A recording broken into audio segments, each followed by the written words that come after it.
just make waves around the world. Ride the first wave. Search Motorsport Australia officials today.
It's motorsport, but not as you know it. Test yourself and your everyday road car.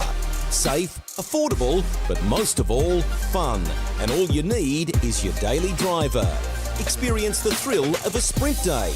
Race against the clock at a hill climb. Or test your reflexes with an auto test. It takes just 3 simple steps to get started. Get on the start line. Search Motorsport Australia Daily Driver today.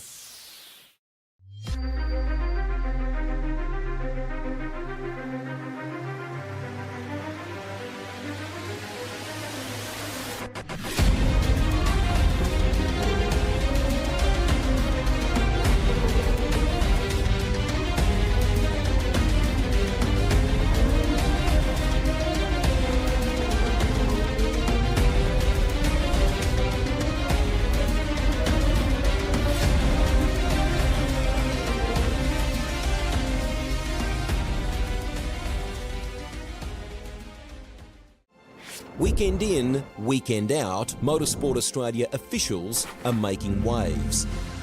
From waving flags, waving cars through pit lane, or responding to a wave for help.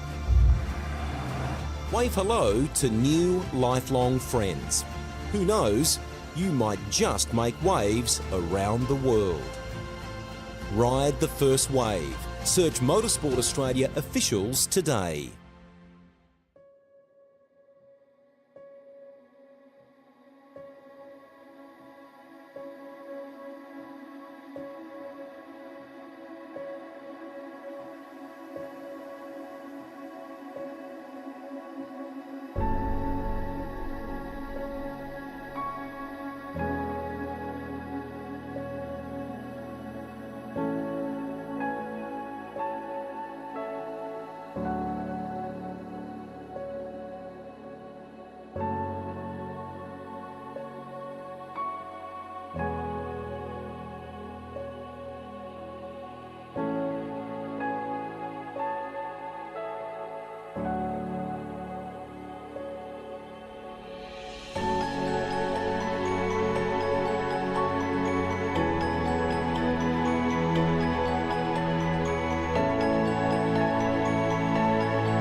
Weekend in, weekend out, Motorsport Australia officials are making waves.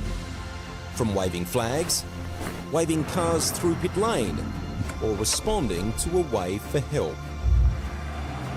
Wave hello to new lifelong friends. Who knows, you might just make waves around the world. Ride the first wave. Search Motorsport Australia officials today.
It's motorsport, but not as you know it. Test yourself and your everyday road car. Safe, affordable, but most of all, fun. And all you need is your daily driver. Experience the thrill of a sprint day. Race against the clock at a hill climb. Or test your reflexes with an auto test. It takes just 3 simple steps to get started. Get on the start line. Search Motorsport Australia Daily Driver today.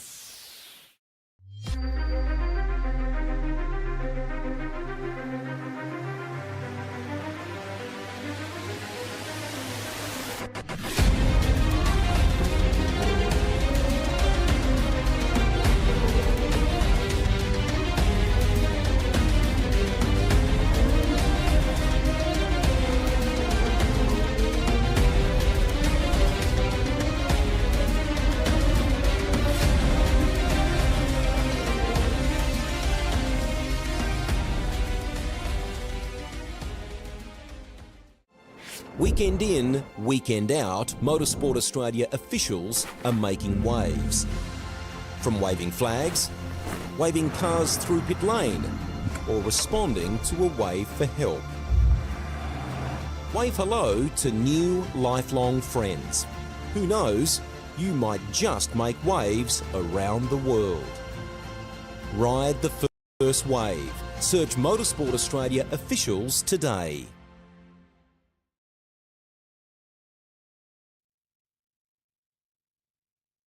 Hello everybody, welcome back to Sector 1. We are here tonight on a Saturday for the first time in a long while, but it is for a good reason. We are here, of course, for the Motorsport Australia Gran Turismo Esports Challenge of 2024 on this wonderful Saturday evening. My name is Lenosis, and joining me in the commentary box are your race directors, Carbon Boy, Black Friday, and Captain Muffin. How are we doing tonight, Carbon Boy? I believe you're up first for heat number 1. I am rather excited this evening. I'm really looking forward to this event tonight. Should be a good event.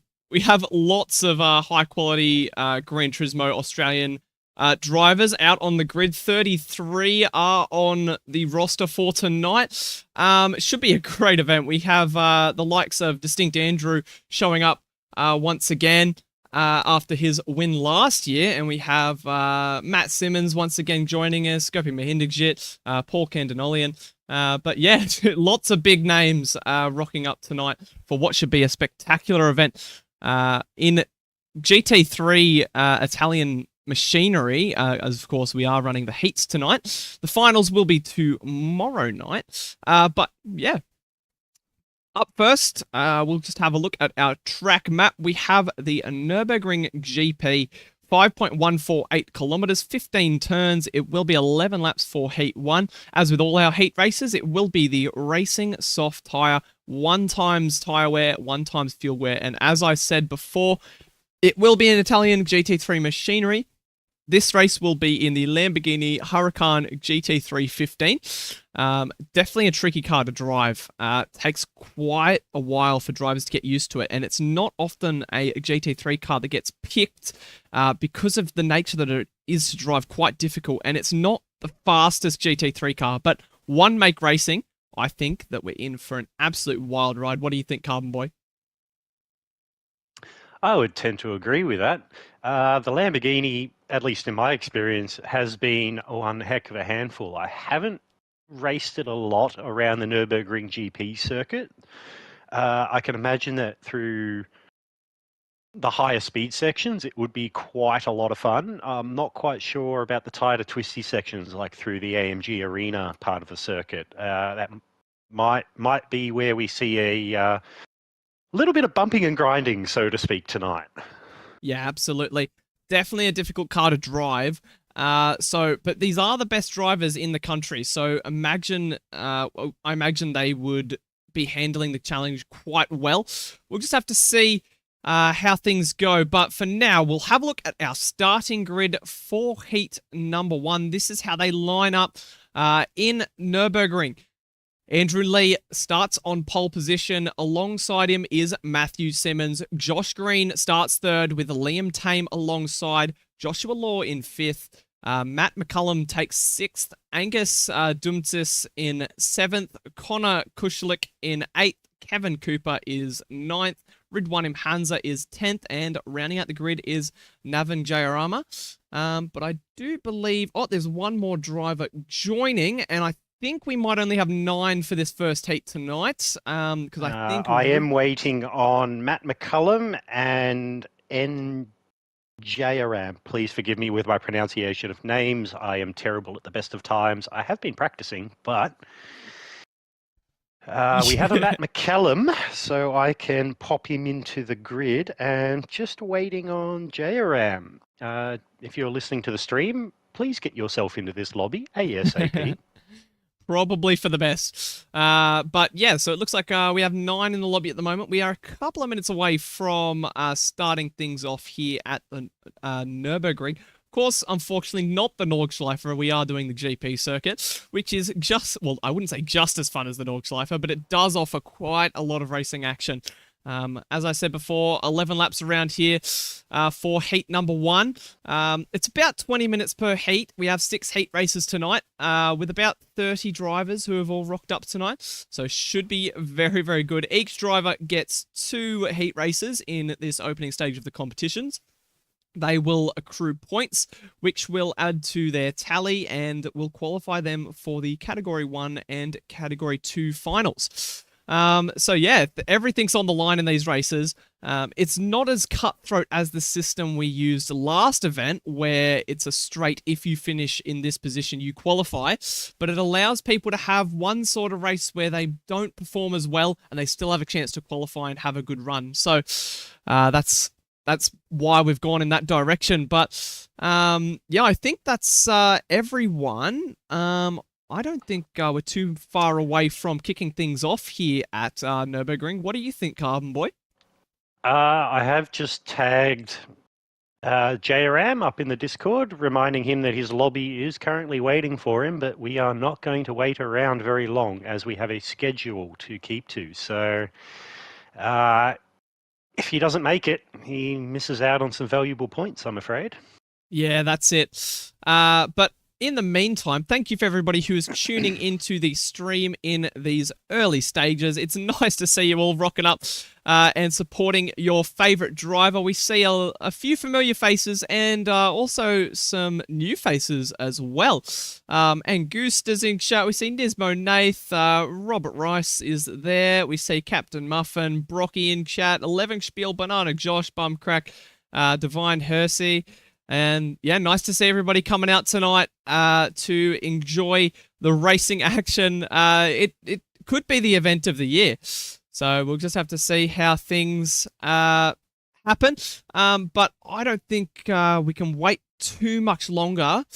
I don't think we're seeing any sign of JRM joining in the next couple of minutes. So we might just have to start without him, unfortunately.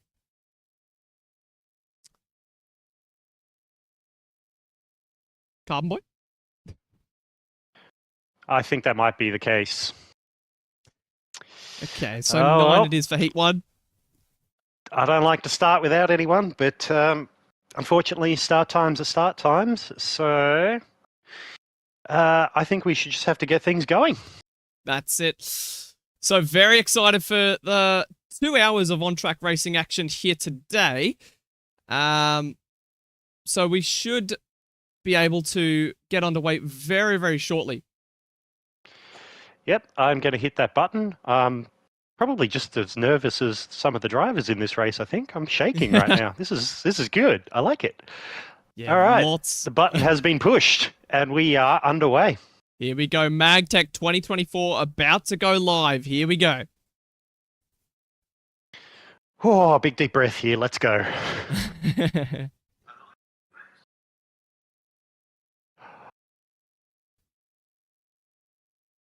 As the drivers are lined up on the grid and waiting.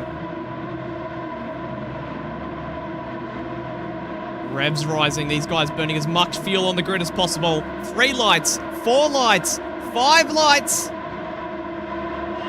And we are out and racing here at the Nürburgring for heat number 1 of MAGTEC 2024.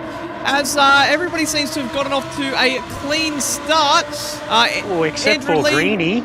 Greenie got I don't know if he got checked up on the grid, but he missed the start. Oh, and he's gone around at turn 1. Oh, no. Not a great start. That's disaster for Joshua Green. But as we look back up the front, Andrew Lee leads Matthew Simmons by a second already. Ahead of Joshua Law, who's up into 3rd place.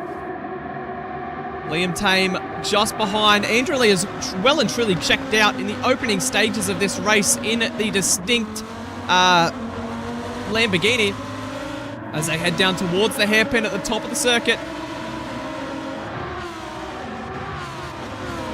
Seems like everyone except for Joshua Green there managed to make it through the first turn. Oh, a little bit of contact potentially, but we see Angus Dumsis losing a position there to Connor Kuchelik. They head up the hill through the Schumacher S's. And this front 3 have sort of checked out from Matt McCullum behind, who's already 2.5 seconds astray of Liam Tame for P5.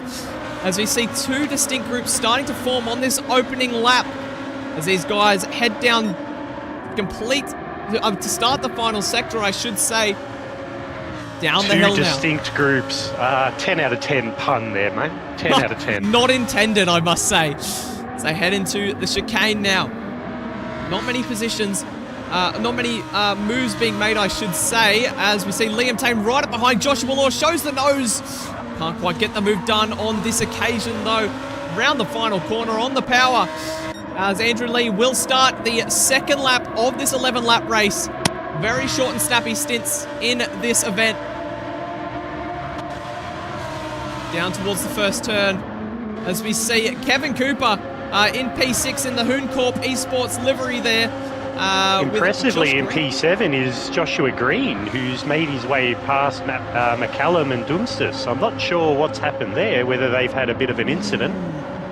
Not too sure. Going by the lap times, there's 4 to 5 seconds difference between their lap times and those ahead of them, so maybe something happened that we missed there.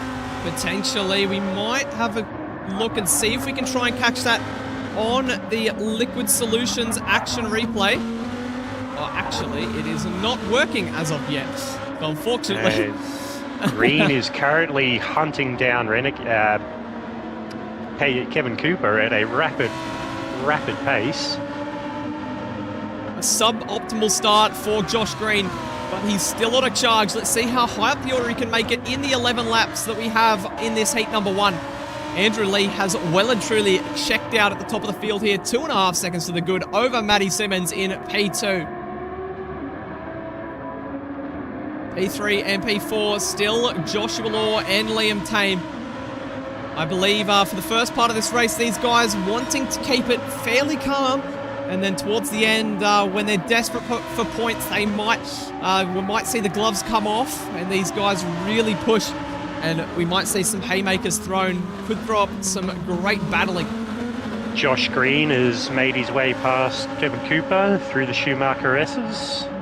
This is a man on a mission right now. Joshua Green absolutely flying, trying to recuperate as many points as possible. Oh, big moment! Manages to hold on to it though. That Lambo is proving to be quite a handful for him through the slower sections. Just maybe getting on the power that little bit too early.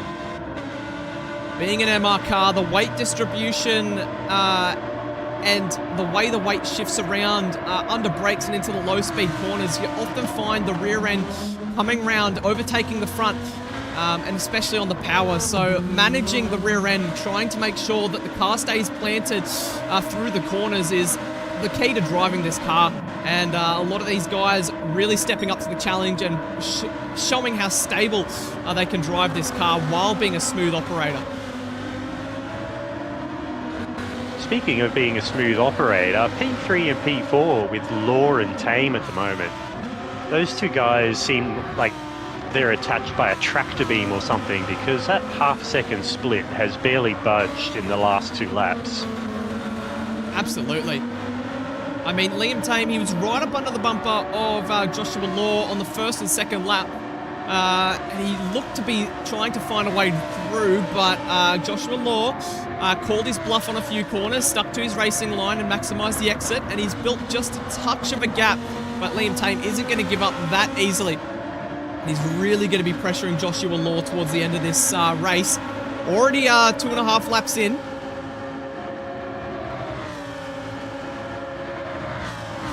Down the hill into the chicane now.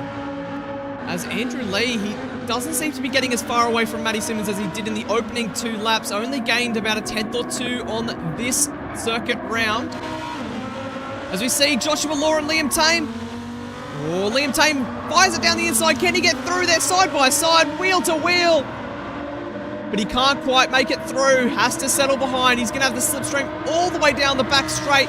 The pit straight, I should say. Joshua Law goes defensive. Liam Tame looking for a way through. Can he try the long way round? He's going to have to. But he can't quite get it done. Or can he? The outside becomes the inside. Still alongside, and he goes on through. Liam Tame up into third, but he runs slightly wide. Oh, great racing. That is some beautifully respectful racing from both of those guys right there. Oh, love so we to see see Josh it. Law running very wide on the exit there. Just trying to maximise the exit, but does that come with an invoice from the stewards? I don't think so. Penalty system a little bit weird through there. You can run it very, very wide without getting an invoice. As we have a look on the replay at that beautiful racing action that we just saw. As we saw Liam Tame throw it down the inside of the final corner and then couldn't quite hold it through. This was brilliant side-by-side action that we saw between Josh Law and Liam Tame. Couldn't quite get it done in the final corner. Tucked into the slipstream. And then we saw a very bold move around the outside for Liam Tame as Joshua Law went very defensive. And then the outside became the inside and Liam Tame just swept on through. And that's how Liam Tame stepped up onto the 3rd spot of the podium. Brilliant stuff from these guys. Just on the Josh Green watch, he's currently in P6. He's 3.5 seconds behind Kuzlik in P5, slowly making inroads. So we're on lap 4 of 11. There's every likelihood he could make himself back up to P5. Absolutely. I mean, considering where he started facing the wrong way at the first turn, a P5 would be a brilliant points haul for Joshua Green. He did start the race in P3, but with that little episode that happened on the starting grid, he dropped, well, a lot of places off the start, and then, yeah, that 90-degree spin at turn 1, that didn't help. So he's done a fantastic job of getting himself back up to where he is. As at the first turn, we see another change for the podium place between Joshua Law and Liam Tame. Joshua Law manages to find his way back into the podium place. As we'll just wait till this simmers down just for a second before we jump back and have a look at the replay. But I would imagine that it looked very similar to what we saw on the previous lap from Liam Tame. This is definitely the number one battle on track right now. The rest of the field is rather spread out. These two are the only drivers who are really running nose to tail and swinging haymakers at each other. It's great to watch. So Joshua Law lined it up down the straight and then under slipstream just threw it down the inside. Textbook move to get himself back up into podium place. Just on the Josh Green watch, he is down to 2.2 seconds behind Kuzelik, making inroads every lap. Kuzelik will be watching his mirrors, seeing that gap come down. They're approaching the halfway mark of this race, so he knows that he has to hold off for now. But Josh Green proved that in the pre-qualifying time trial he is a very fast operator, so he'll be wanting to get up as high as possible. Here we go, Law and Tame are going to be going at it down the main straight again. Law got a little bit sideways coming out of the final chicane. Tame was able to make up some ground on him and will have the slipstream down the main straight. Not sure if he's going to be close enough to take advantage of that at turn one though. Oh, he shows the nose, but has to back out because Joshua Law very late on the brakes and manages to outbrake Liam Tame there. The gap just wasn't there for Liam Tame to try it down the inside. And he wasn't... Oh, he ran wide there, Liam Tame. That might come with an invoice. That might be a penalty. He was outside of the white lines, but... I think he's going to get away with that. That was a shred of rubber inside the track limits. Yeah. Very lucky there, pushing right to the edge of the track. These guys pushing for this podium place. As we look back to Green and Kuzelik, as the gap down to just 1.3 seconds, Josh Green is absolutely pushing the number 77 car in the CP colours. I think at this rate it's a matter of when, not if he gets past Kuzelik. We haven't spoken his name much this race, but just to give him a bit of a shout out, Andrew Lee, sitting out in P1 by 4.8 seconds, has just set the fastest lap with a 154.098. That is very, very rapid. Do we expect anything less from Andrew Lee? He's a Sector 1 champion, and he's also the current defending MAGTEC 2023 champion. He won over in Spa in December of last year, so running once again the same race number 547. And he has absolutely legged it here in the opening heat of this competition. 5 seconds to the good at the moment is Andrew Lee. He's certainly making his intentions well known, that's for sure. As we have a look back to Josh Green and Connor Kuzelik, and the gap just 1 second now. So Josh Green is really going to start to encounter a bit of dirty air the closer he gets to Kuzelik. But I think the pace difference, if we have a look at the lap times, it's about a second difference for these guys. So Josh Green, is that enough to get past? I think so. The pace overlap isn't too great around this track. You can get past by being just a little bit quicker. So we'll just have to see if Josh Green can keep his cool and composure and get past Connor Kuzelik before the end of the race. Just 4 laps remaining. The gap, still virtually nothing between Josh Law and Liam Tame. These two cannot be separated at all. As Carbon the gap said in the earlier, last half a lap has sort of been ebbing and flowing. It'll be out to 0.7, then down to 0.3, to right on his bumper as he is right now. Kind of just... It's very fluid, this gap. Yeah, I think Liam Tame, he definitely struggles through the first sector. And Josh Law excels, but then when they get to this final sector here, Liam Tame has a lot of extra pace as opposed to Josh Law through here, and you see him close right at the back. The problem is that there's nowhere to overtake around here, and the crucial exit, which is now, which I think Liam Tame's got it right on this occasion, and he's closer than he has been on the exit there. Oh, this chicane is going to get spicy. This is going to get spicy. Shows the nose. Does he dive down the inside? No, has to back out. Probably wise, but Josh Law left a little bit high and dry there. A bit of a slide on the apex. Too much curb for him. That gap down to 2/10. Will we see another attempted move from Liam Tame as they cross the line to start lap number 8 here in heat number 1. Down the main straight. Watch. He has made it past Kushlik into P5, but I don't think Kushlik is going to give it up without a fight.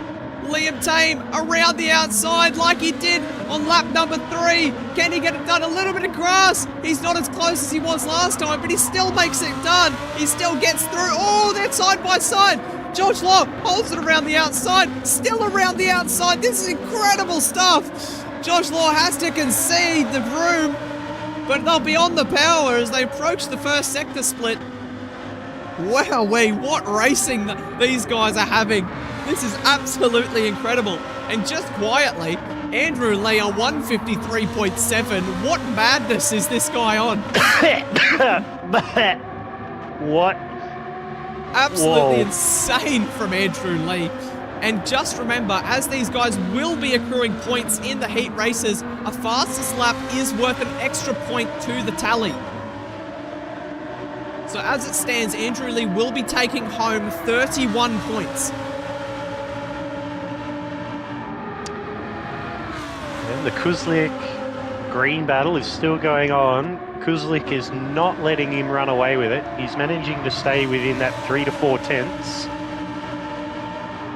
Yeah, Kushlik definitely looks more comfortable following Josh Green than he was ahead. Using that slipstream to his advantage to not lose touch, that'll be crucial. If Kushlik can hold onto that slipstream, that'll be brilliant for his race. He might be able to even throw one back at Josh Green, who might be thinking that this move is done already. As we look up to Joshua Law and Liam Tame, the gap 3/10 at the moment. Oh, very wide from Tame. It's left him both very drivers vulnerable. very deep. On the power now, 3/10 the gap. Just 2 or 3 laps to go here. Will Josh Law be close enough? Oh, very late move. Wow. Fires it down the inside. A little bit of touching on the apex. He initially looked like he backed out of that, but it seems like Tame got on the brakes a bit earlier than what he'd anticipated. And at the last second, he thought, oh, bugger it. While I'm here, I may as well have a go at it. Yeah. It's looking very, very grim out here at the Nürburgring as well. Very foggy. Could we see a little bit of rain thrown into the mix in the latter stages of this race? Well, one would hope that if we do see rain in any of these heat races, that they have preempted the possibility and made sure that they had wet weather tyres. Yeah. I mean, we know somebody who's made that mistake before, and we know how it ends. Yeah. Not well. Absolutely. As we have a look back to Green and Kushlik, oh, that gap just at that about a second mark. If Kushlik can hold on to the slipstream, then that'll be crucial. He could still mount an attack on Josh Green.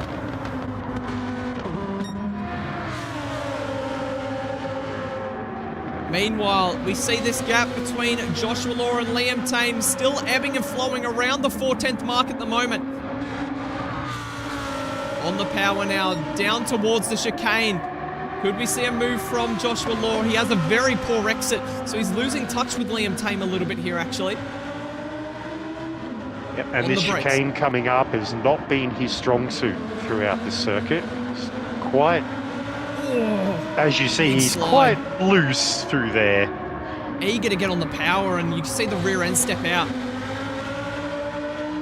But he has gotten a good exit out of that final hairpin onto the main straight. He does have the slipstream. There's every possibility that he's going to have another opportunity here at turn 1. As he shows the nose, does he have a crack at it? Yes, he does. You know he does. Running very deep. The switch back from Tame. A little bit of contact on the exit. These guys hold themselves true. They're still pointing in the right direction. There was good driving there from Tame to sense that Law was going to go very deep under brakes there and switch to the crisscross.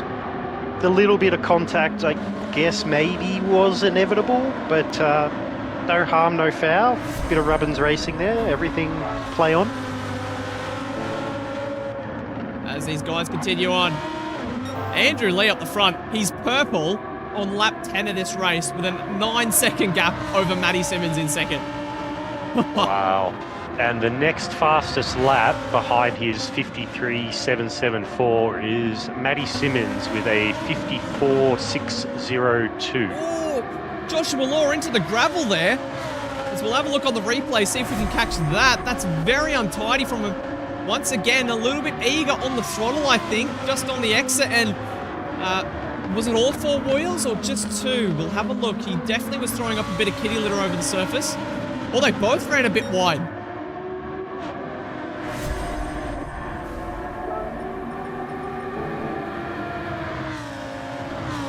Down towards the chicane now. It looks like Liam Tame, he has a little bit of... Oh, it's raining! I was just about to say, in case you haven't noticed, there's a little bit of water on the track. Oh, wow! Oh, and Law has ducked into the pits. He said, nope, not doing this, not doing this. 1 lap to go. Oh, this is make or break here. Andrew Lee's already coming through the first sector. Oh, it's looking very heavy. Oh my goodness. It's into the middle section of moisture at the moment. Both Matty Simmons and Liam Tame are driving very, very cautiously, whereas Josh Law, Greeny, Kuzlik, they've all ducked into the pits. They saw the amount of moisture going on and have decided, nah, I'm not doing that on slick tyres. Andrew Lee has half a lap to victory. Oh, he's gone off! Oh no! And Matty Simmons very, very slow. Liam Tame's facing the wrong direction. Oh, this is disaster. Joshua Law could win this race. And Andrew Lee. Oh, there's somebody facing the wrong direction. Is that Angus Dumtsis? Prior to this, there was only 3 drivers on the grid who were running traction control. Now I think everybody is. Yeah. As Josh Law could win this race, as Andrew Lee is very, very slow. So is Matty Simmons.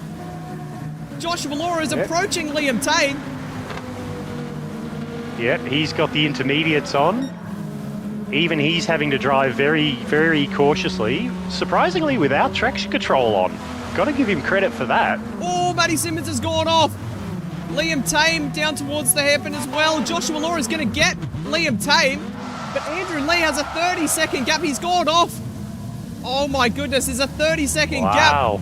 Could Joshua Law win this race? He's overtaken Liam Tame. I don't know about win, but he's going to come very, very close. Wow. This is the biggest spanner I've seen thrown into the works of a race in my entire time. I love this. Andrew Lee might make it to the end. He might make it all the way. He's got 30-second gap. But Joshua Law into... Oh! Liam Tame's overtaken Matty Simmons. To 4th. These guys are still going at it. Oh my goodness. As these guys are still battling for the final position.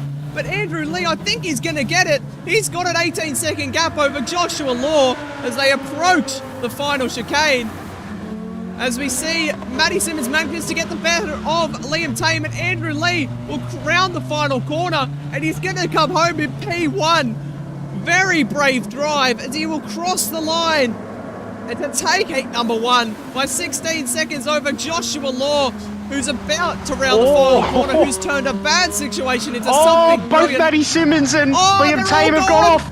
Everyone's and they've both been reset. Oh my God. Kushelik's overtaken Liam Tame.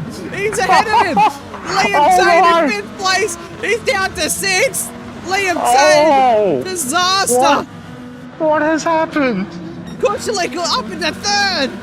What a drive from Kushelik. He'll come home with a podium. Absolutely amazing. Joshua Green will come home in 4th. Matty Simmons, after 2nd place, is going to have to settle for 5th. And Liam Tame, still struggling for grip, will round the final corner on the power for the final time. As he'll cross the line with only points for 6th place.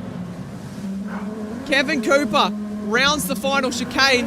I think he must be on wets, surely. There's no way he's that good traction on slicks there. Renegade is definitely on the wets.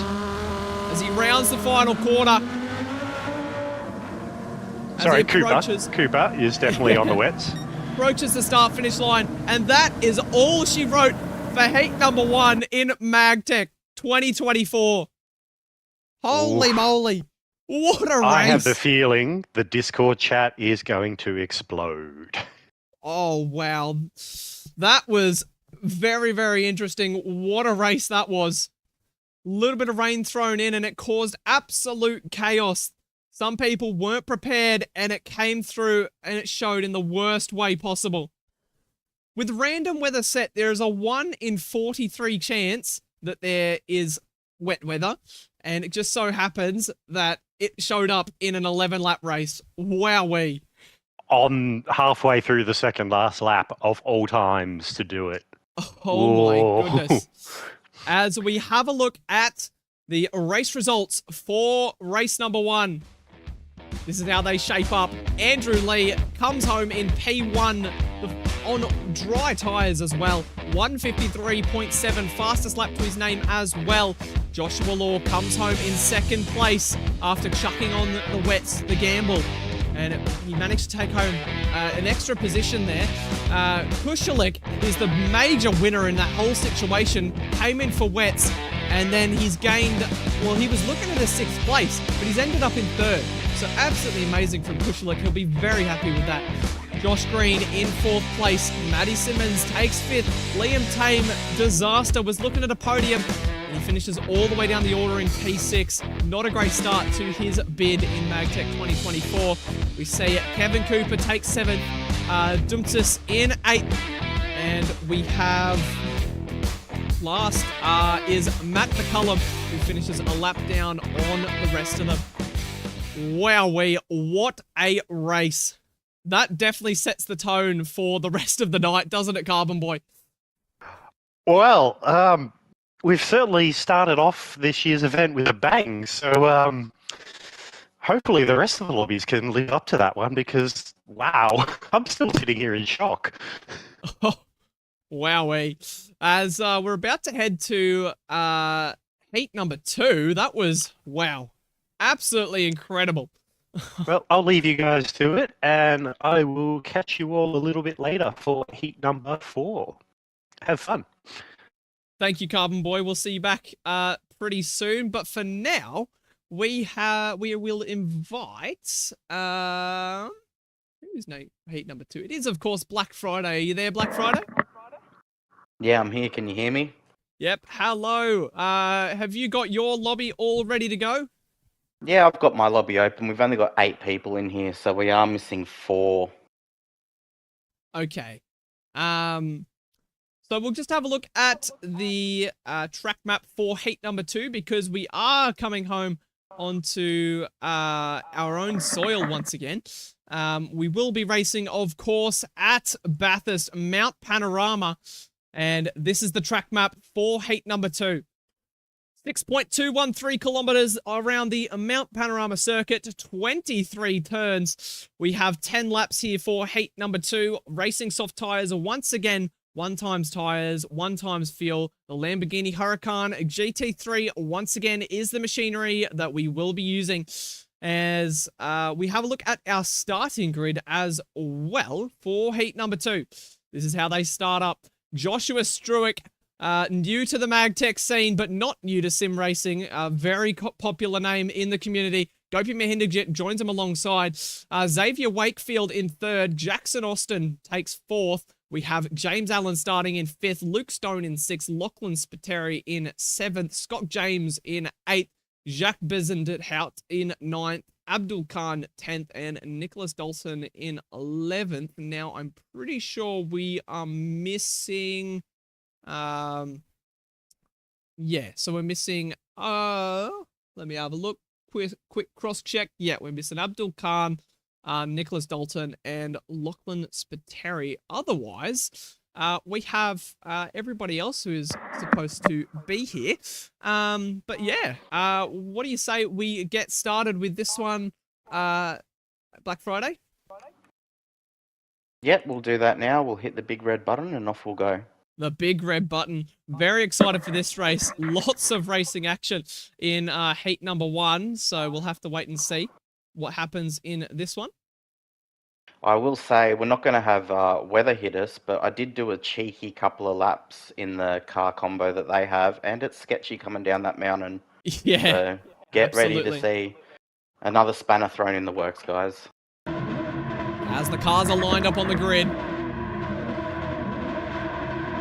1 light, 2 light, 3 light, 4 light, 5 lights, revs rising. We're about to go racing at Mount Panorama. It's lights out and away we go as they head down towards Hell's Bend for the first time of 10.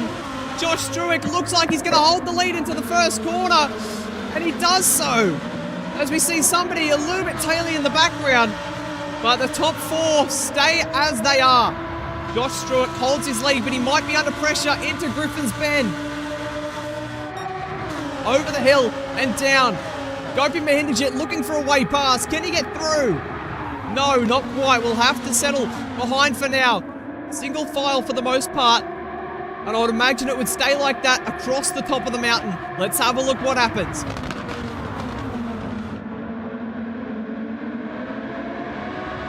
As they come through the cutting now and up to the top of the hill.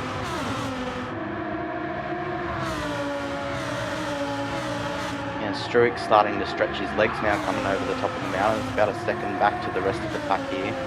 Already a second. We saw it from Andrew Lee in the first heat. Let's see what happens in heat number 2 as they come down the hill. This is where drama is going to happen if it does indeed happen.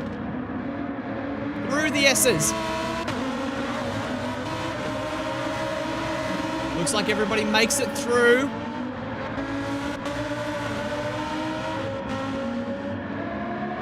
As Struick through the elbow, down onto Conrod straight. Yeah, just looking through the field, and the top 6 are all within about 4.5 seconds of each other, and then there's that gap again back to 7th and 8th. But Struick here, he's got a 1.5 lead. As Mahindajit under a lot of pressure from Xavier Wakefield, the young Xavier Wakefield from Queensland, sporting the Kraken Esports colours for this event, chasing the red, blue and white Prima car. As we see Timothy Payload and Luke Stone going at it for 5th place here on the mountain at the final bend.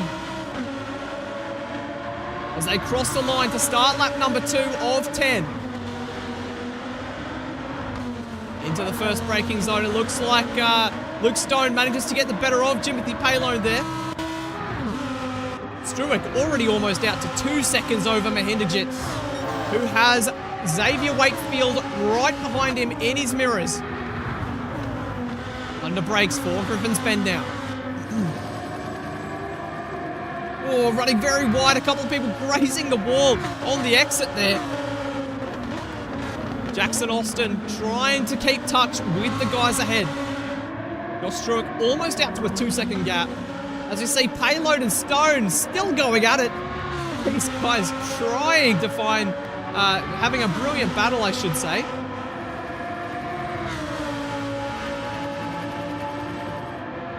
Over the top of the hill. Through McPhillamy now. Going down the hill, Xavier Wakefield gone! He's into the wall! Oh dear, that's disaster for the young Queenslander. As he drops all the way down, tries to get the car turned around, and he drops to the rear of the pack. 8th place now. That is absolute disaster.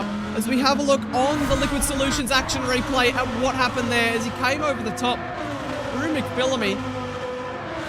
As he lost through there. Yes, a little bit of grass, no. That wasn't what did it. It was over the hill, and then the rear end just stepped out, and the rear end came around and he was gone.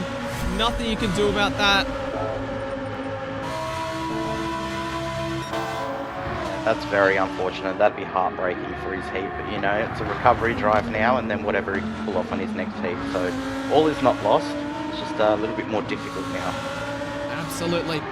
Struick almost out to a 3-second gap. A 2:01.7 last time round. We see Mahindajit in a second. And he has lost slipstream from the car behind, which is now Jackson Austin. We see Luke Stone and Timothy Payload still going at it. Payload showing the nose. Can't quite get that done. On the power now, down Mountain Straight. Lots of So slipstream Xavier for Wakefield, payload. Xavier has made his way back up to 7th now, so let's see if he can get back up towards the back of some of these guys and get a few more spots. Massive recovery drive for Xavier Wakefield at the moment, as he's still got to battle his way past Bezentout.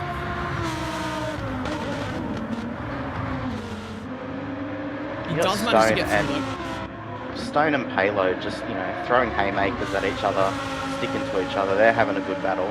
But Struick, yeah, it looks like Struick's just going to run away with this and keep it on the track and not make a mistake like Xavier. He's going to win this by a bit. At the moment, full 31-point haul.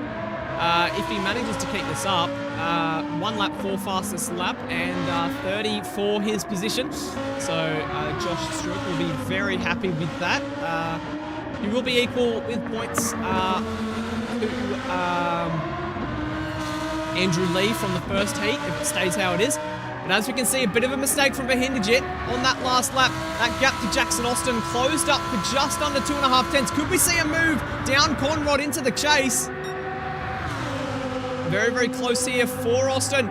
Goes the nose. Oh, they go side by side through the chase. A little bit of a touch, or a little bit of grass.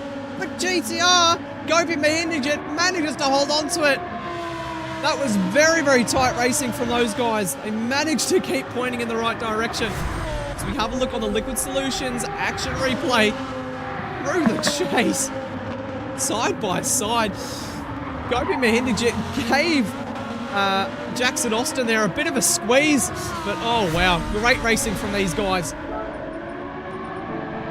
They've done well to keep it pointed in the right direction, and these cars, the couple of laps I did, these cars are quite a handful on the limit. So Absolutely. Expect to see that. We look back to Xavier Wakefield, who is gaining rapidly on Scott James. Currently sitting in 6th place. A little while away from Jimothy Payload and Luke Stone, who are still going at it. They're still side by side through Griffin's Bend. Brilliant racing from these two. They're enjoying a magnificent battle through the cutting. They're side by side. Oh my goodness. This is incredible racing. Payload has to concede, but Stone is slow on the exit. But there's no way through. Jimothy Payload has to settle for 5th place at the moment. Back up with Mahindajit and Austin. That gap still just 3 tenths between these two. 4 laps in, and nothing separates these two heavyweights. Oh, Mahindajit, huge moment. And it looks like Austin might be able to find a way past, but there's just no room at the top of the hill. Thinks about it, but Austin, no way past. It's going to have to settle for 3rd place and use the slipstream down Conrod out of the exit of the Forest Elbow. We've got Wakefield back up to 6th place now, so he's 5 seconds away from the Payload Stone battle. Which when he arrives, that'll be an absolutely incredible spectacle. See a 3-way battle between Luke Stone, Jimothy Payload, and Xavier Wakefield. If he gets there in time, he's running out of time as they're approaching the halfway mark. Let's see how high Xavier Wakefield can get in this race. A little bit of a moment from Luke Stone on the exit. Massive slide through the chase. As we see Mahindajit and Austin. They're a while away off the back of Josh Struick, but they are very, very close together on track. Just to put into perspective how fast Struick's lap is, a 1.7 is 1.3 seconds quicker than Mahindajit on lap number 2. As we see Austin showing the nose, tries around the outside, defensive from Mahindajit. Can't quite get it done at Griffin's on this occasion. Lap number 5 isn't it for Austin. Thinks about it at the cutting. Little bit of a slide from Mahindajit on the exit. I think Austin's just trying to be as aggressive as possible, show that nose, fill those mirrors, put the pressure on. If there's anybody who can handle the pressure though, it is Gopi Mahindajit. Very experienced, championships in multiple series.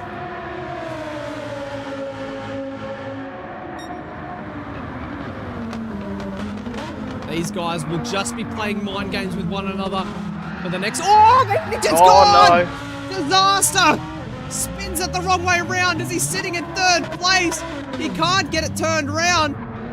As we see Payload and Stone go through. Will Wakefield... Oh, that's disaster. As Wakefield has run up the back of Mahindajit. That's so unfortunate there. Second back to fifth for Mahindajit. But now Xavier's right on the back of him, so will we see these two fight or work together to catch the next lot of cars ahead of them?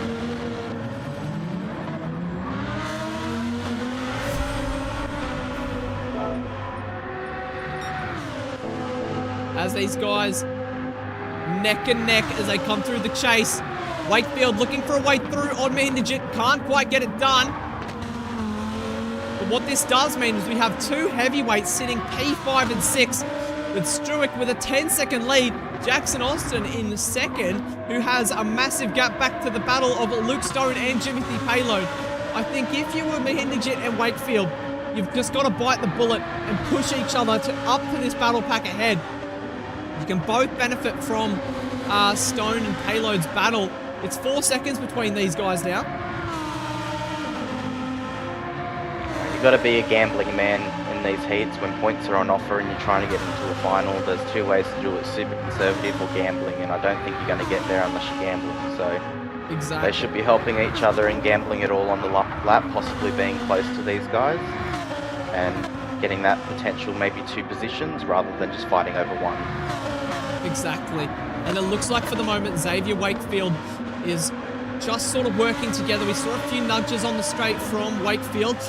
I think it's in both of these guys' best interests to work together to get back up to these guys ahead of Luke Stone and Jimothy Payload, who a couple of laps ago were looking at a P5 and P6 finish for the two of them, but now this has suddenly become a podium battle. And at this point of the competition, these are crucial points.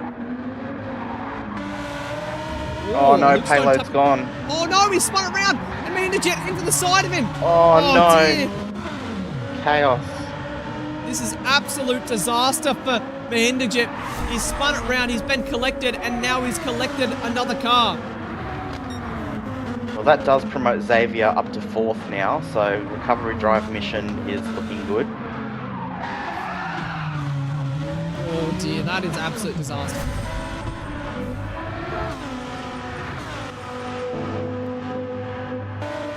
Struick at the We top. still have 4 laps to go, so anything could happen again. It's happened to a few of the heavyweights. Anyone can kind of lose this car coming down the mountain. Absolutely. As Struick and Austin match, there's a half a second between these guys on the last lap. Austin definitely able to get his foot down now a bit more in a bit of clean air.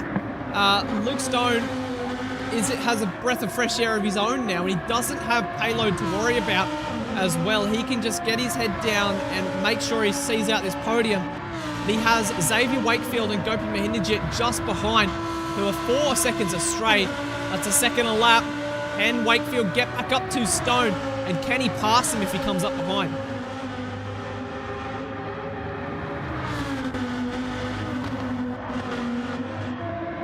As we see Scott James and Jimothy Payload now, P5 and P6 on the road through Griffin's Bend.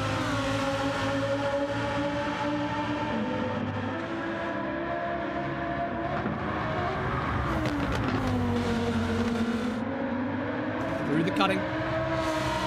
This is the closest battle on track at the moment. But it looks like Jimothy Payload has a little bit of pace over Scott James here. Around the top of the hill, there's nowhere to overtake really, so he's got to time his move and find a good place to do it. Oh, not through Skyline, that's not the place to do it, but he manages to get it done. Jimothy Payload, what a move. He's managed to stick it to Scott James through Brocky's Skyline. Absolutely magnificent. We'll have a look on the Liquid Solutions action replay. Absolutely spectacular around the outside as well. Wowee, what a move. That's poetry in motion right there. That's a beautiful move.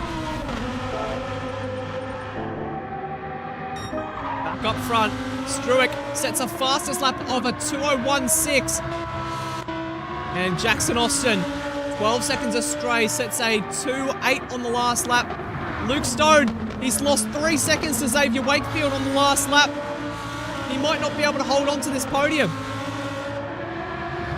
Xavier Wakefield, what lap is it this time around? A 2:02 flat. He is on an absolute charge. He's lapping very similar pace to Josh Stewart, a couple of tenths shy of the fastest lap. And Luke Stone, he might be crumbling under the pressure. He's staring a MAGTEC 2024 podium in the face. Can he secure it out?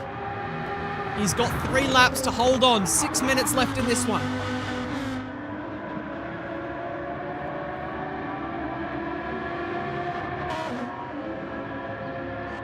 As Jimothy Payload has put a gap between himself and Scott James. 7 seconds between the two now. Gopi Mahinderjit seems to just be taking things a little bit calmly as well. Not pushing too hard. He's lost touch with Xavier Wakefield just a little bit. 2.8 seconds. But when Xavier gets up behind Luke Stone, all that battling between the two of them could see Mahinderjit back into the fight for P4. Or even P3, I should say. Xavier's gaining on Stone at the rate of tenths all over the top of the mountain there. He's now only 3/4 of a second less than that now with a bit of a dive on brakes. Luke Stone saw it coming, got out of the way and then maximised the exit. Wakefield didn't quite get a great exit, so he's still not gaining time despite being in the slipstream. Finally that gap starts to come down as they come over the rise. 6.5 tenths now. Through the chase. Onto the brakes now. Xavier Wakefield gets it turned in for the corner. Well, he's got 2 laps to make this move happen if he can. I think he'll rather get it done sooner than later with Gopi not far behind. I mean, if these two get caught battling, that gap they've got behind him will come down pretty quick. As they start the 9th lap of the race, Xavier Wakefield 2 tenths shy of Luke Stone into Hell's Corner. On the power, he might get it done into Griffin's, but is Luke Stone going to make it hard for Wakefield? Down the straight, will Wakefield choose a side?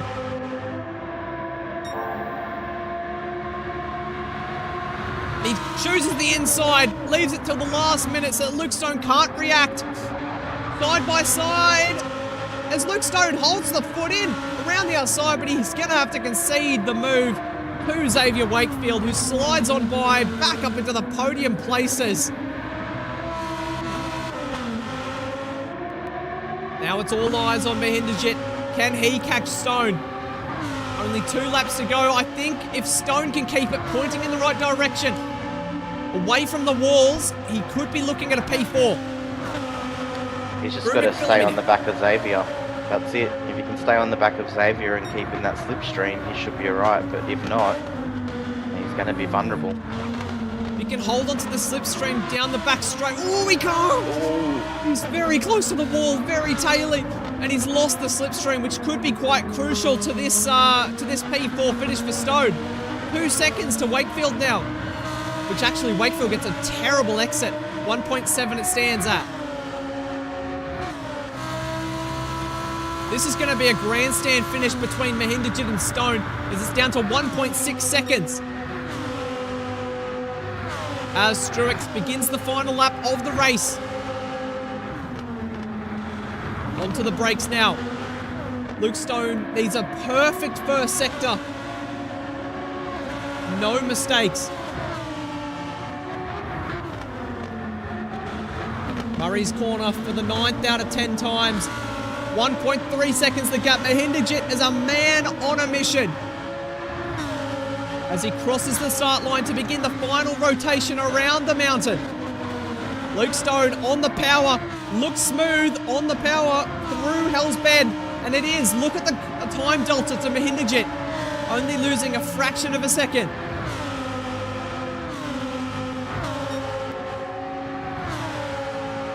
Onto the brakes for Griffins now. This is a crucial corner for his race. A little bit of curb, that's not ideal. It's going to unsettle the rear end. But you can see that delta coming down to Mahinderjit, 1.2 through the cutting. Needs to be perfect. It isn't quite perfect. A little bit away from the apex, but it's enough to hold Mahindra at bay. Across the top is where Luke Stone struggles. That gap at 1 second. Mahindra can get slipstream. It could spell over for Luke Stone. He's going to have to defend for one corner down the end of the corner. Ooh, massive slide through McBillary. Both sliding around. Through the S's now. That gap coming down, down, down. Half a second. No. Oh, it's gone. That's disaster. For the second time through the dipper, Mahindra has it pointing the wrong direction. Which that means that Luke Stone will hold on. Come over the line to cement his first place from the lobby. Just drove away from everyone. Finishes about 13 seconds up. Good work. Curb drive. Absolutely brilliant from Struick. As we see Austin round the final corner, and he'll take P2. He'll be very happy with that.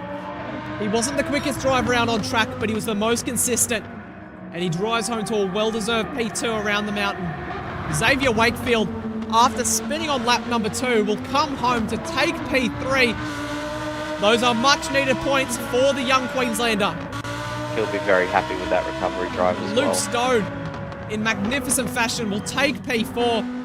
And Mahindra, after staring at a P2, will have to settle for P5. 5th place for the Prima driver. Timothy Payload had a spin at the dipper. Comes home in 6th place around the mountain. And we see Jacques Bezendenhout. Rounds Murray's corner. As Jacques Bezendenhout will cross the line in 7th place. And it will be Scott James who gets a little bit of TV time before the finish line. But that will be, as it stands, for heat number 2 of MAGTEC 2024. Wow, that was a very interesting race. A lot of big contenders spinning at the dipper. The Lamborghini proving to be a harrowing challenge for a lot of these drivers. Seemed to be when you overly push the car, especially coming down the mountain. A lot of them pushed a bit too hard. Absolutely. Very tough to keep that rear end settled. And we saw Wakefield, Mahindra, Payload, all finding out the hard way that once you go over the limit, the car doesn't like it and it retaliates. As we have a look at the race results for heat number 2 in MAGTEC 2024, Joshua Struick takes P1 and the fastest lap, which just quietly, he's knocked that down to a 2:01.4. Miles ahead of the rest. Jackson Austin takes 2nd place ahead of Xavier Wakefield, who is 3rd. Luke Stone finishes 4th. Dopey Mahindra in 5th. Timothy Payload will take 6th. Jacques Bezendenhout will take 7th. And Scott James completes the running for heat number 2. As we're about to get into heat number 3 at Laguna Seca. Thank you, Black Friday. We will see you in a couple of races' time for heat number 5, I believe. You have Monza, don't you? Yes, I do. Heat number 5. Thank you for having me, and I'll see you there. No worries. Talk to you later, mate. As we welcome into the Cobbs box, as this old chap's walked through the wide open door, it is, of course, Captain Muffin, the crowd favourite. How you doing, Muffin? Are you there? I am doing sensational, nicest mate. Good afternoon, good evening, everyone at home. Hope you're all doing well here. We've had 2 absolutely awesome heats so far, and heat number 3 is going to be exactly the same, mate, here at Laguna Seca. The boys are putting on a show for us in practice, so in the race, the gloves are off. It's going to be a cracker. Yeah, absolutely. But yeah, so far, the action has lived up to the hype. We have seen lots of storylines and drama in the first 2 heats. This Lamborghini proving to be hard to handle for a lot of these guys. And I don't think the Ferrari will be any different for the latter stages of the heats. But we'll just have to see what happens. as we'll have a look at the track map for heat number 3. Here is how things shape up at Laguna Seca. We go to the land of the free. USA, of course, 3.6 kilometers here at Laguna Seca, 11 historic turns, 15 laps, racing softs once again, 1-time tires, 1-time fuel. And we are, of course, in the Lamborghini Huracan GT3 for the final time in MAGTEC 2024. I think the corner to really watch out for on this track is the dipper, the corkscrew. It really is a massive challenge. It's a 2-story drop, and these guys, with that unstable rear end in the MR Huracan, I reckon it could definitely be a challenge for these guys. What do you reckon, Muffin? I think you're absolutely right there, mate. The corkscrew, essentially a dipper you just saw at Bathurst, but just 2 stories tall rather than 1 story, half story, whichever size the dipper is. You have to really sort of modulate your brake control and not try and overuse the steering wheel, because that rear, it just wants to leave you no matter what you do about it. So best you can do, try and go in there smoothly and just try and focus on the exit. Even if you go really slow on the way in, just make it out safely. Which, that's it. We saw in at Bathurst just then a couple of drivers really trying to find the last couple of hundredths of the lap time, and it's ended in disaster for quite a few people. And the ones who just took it quite slowly, they managed to keep the rear end stabilized. You saw it with Luke Stone, who managed to come home with a P4. He was like a second off the fastest lap of the race, but he managed to come home with a P4. And that's all you need to do. Just keep it pointing in the right direction, and that's how you get the points. That's absolutely true. At the starting grid for heat number 3 here at Laguna Seca, this is how they will line up. Paul Candinolian lines up on pole position. Alongside him is Ryan Tame. Heath Phillip will start 3rd. Sam Lung in 4th. Connor Butler in 5th. Alex Bowen in 6th. Xander Baldock in 7th, Matthew Smith 8th, Aidan Matthews 9th, Connor Healy 10th, and Adam Pruitt will line up in 11th on the grid. And do you know who we are missing for this one, Muffin? I believe, if I'm reading my data sheet here right, we are missing, I'll just make sure I've got this information right. Where did I put that piece of paper? Sorry, I got a lot of piece of paper on my desk here. I think we're missing Adam Pruitt is one of them from memory. Let's make sure. And the other 2 people we are missing, I believe Connor Healy is another one. And also Xander Baldock, if I'm pronouncing that right. Yeah. Okay. So we have 8 for tonight in heat number 3 by the sounds of things. Is that correct, Muffin? Yes, I think so. That is the number I've got on my screen here. Yeah, unfortunately, those last 3 names there to give us a full 11 grid have not arrived, but that's all right. I still have another heat later on tonight to try and claw back some points with, but unfortunately, we've got to get the show on the road. We can't mess about here at Sector 1 at MAGTEC, whichever terminology you prefer to use. So I think with your consent, mate, we'll get the show on the road. Yeah, I think whenever you're ready, we can get things started here in the land of the free at Laguna Seca. Right, yeah, that big red button is just waiting to be pushed. I think we should give her a good push. Here we go. Heat number 3 about to get underway here at Laguna Seca, as things are looking to be a very, very good here. Looking very forward to the upcoming racing action. If the first 2 heats were anything to go by, we are in for an absolute treat here at Laguna Seca. Oh, that we are. Unfortunately, I will say, nice, bright, sunny conditions. No chance of rain, which is a shame. That will really spice things up going through the corkscrew, but nonetheless, it's going to be great fun for all of us here in the cons box and on track. 3 lights, 4 lights, 5 lights, revs rising. And the Lamborghinis are racing here at Laguna Seca for heat number 3 of the Motorsport Australia Gran Turismo Esports Challenge 2024. Candinolian looks like he's about to get ahead of Tame, but Tame is the inside line. And can he get it done? Yes, he does. Ryan Tame into the lead of the race. As we see somebody running a little bit wide in the background. Does everybody make it through the first turn? Yes, they do. There's 3 wide in the background here for the minor spots on the grid. As Ryan Tame takes P1. Everyone here is just really touching that stand, getting comfortable with it. A bit scary in my eyes doing something like that, but so far pretty clean from everyone. Most of the cars are now running line to stern. Car line to line, all flowing with each other. Tame there with a smaller gap over Candonolian. Going through up to the runs of the corkscrew for the first time here. What a great section of the racetrack this is. That left-hander onto that small straight. It's very much do or die. Let's see if we lose anybody this time round. Does everybody get through cleanly? Oh, a bit of a rear slide from some of them. Everyone's made it through this time around. Butler with a small slide, but recovered it quite nicely. Absolutely. As they come through to the final corner, Ryan Tame will hold P1 for the first lap.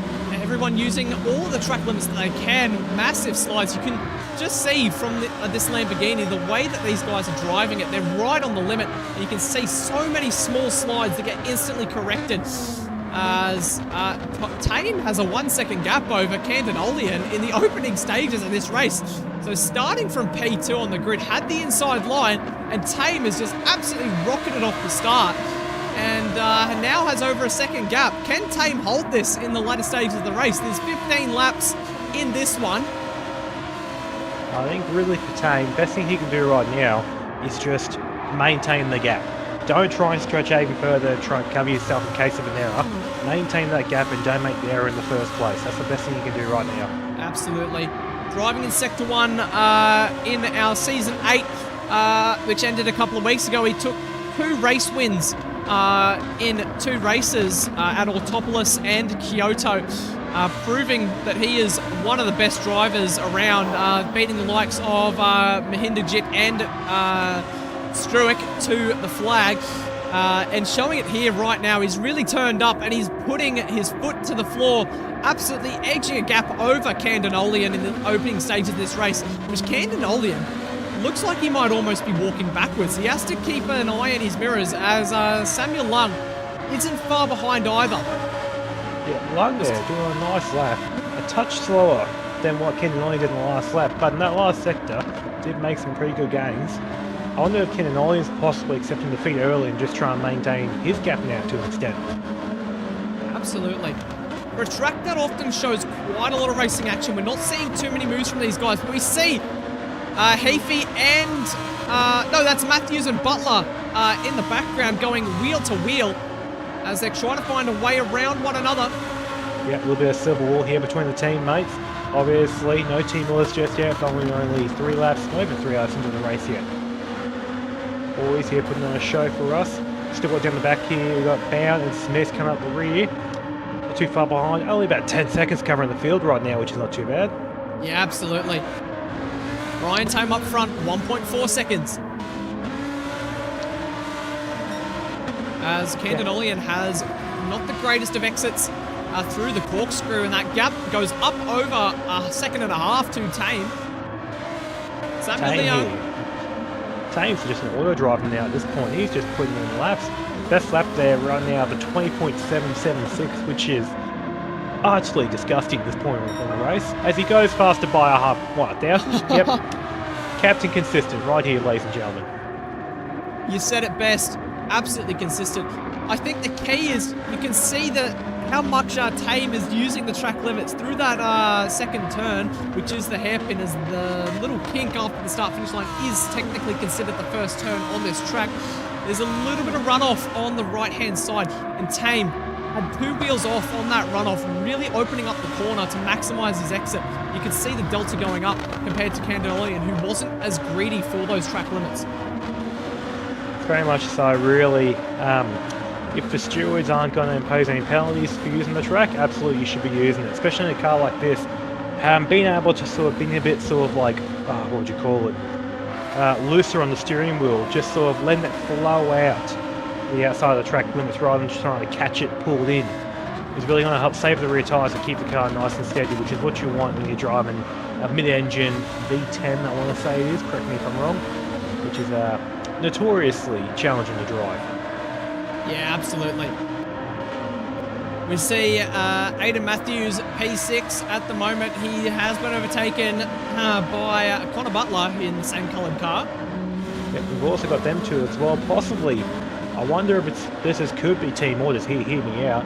Matthews there, giving the position to Butler, who must have more pace currently, because that gap to Plilip, if I'm pronouncing that right, in front is coming down our rate of knots.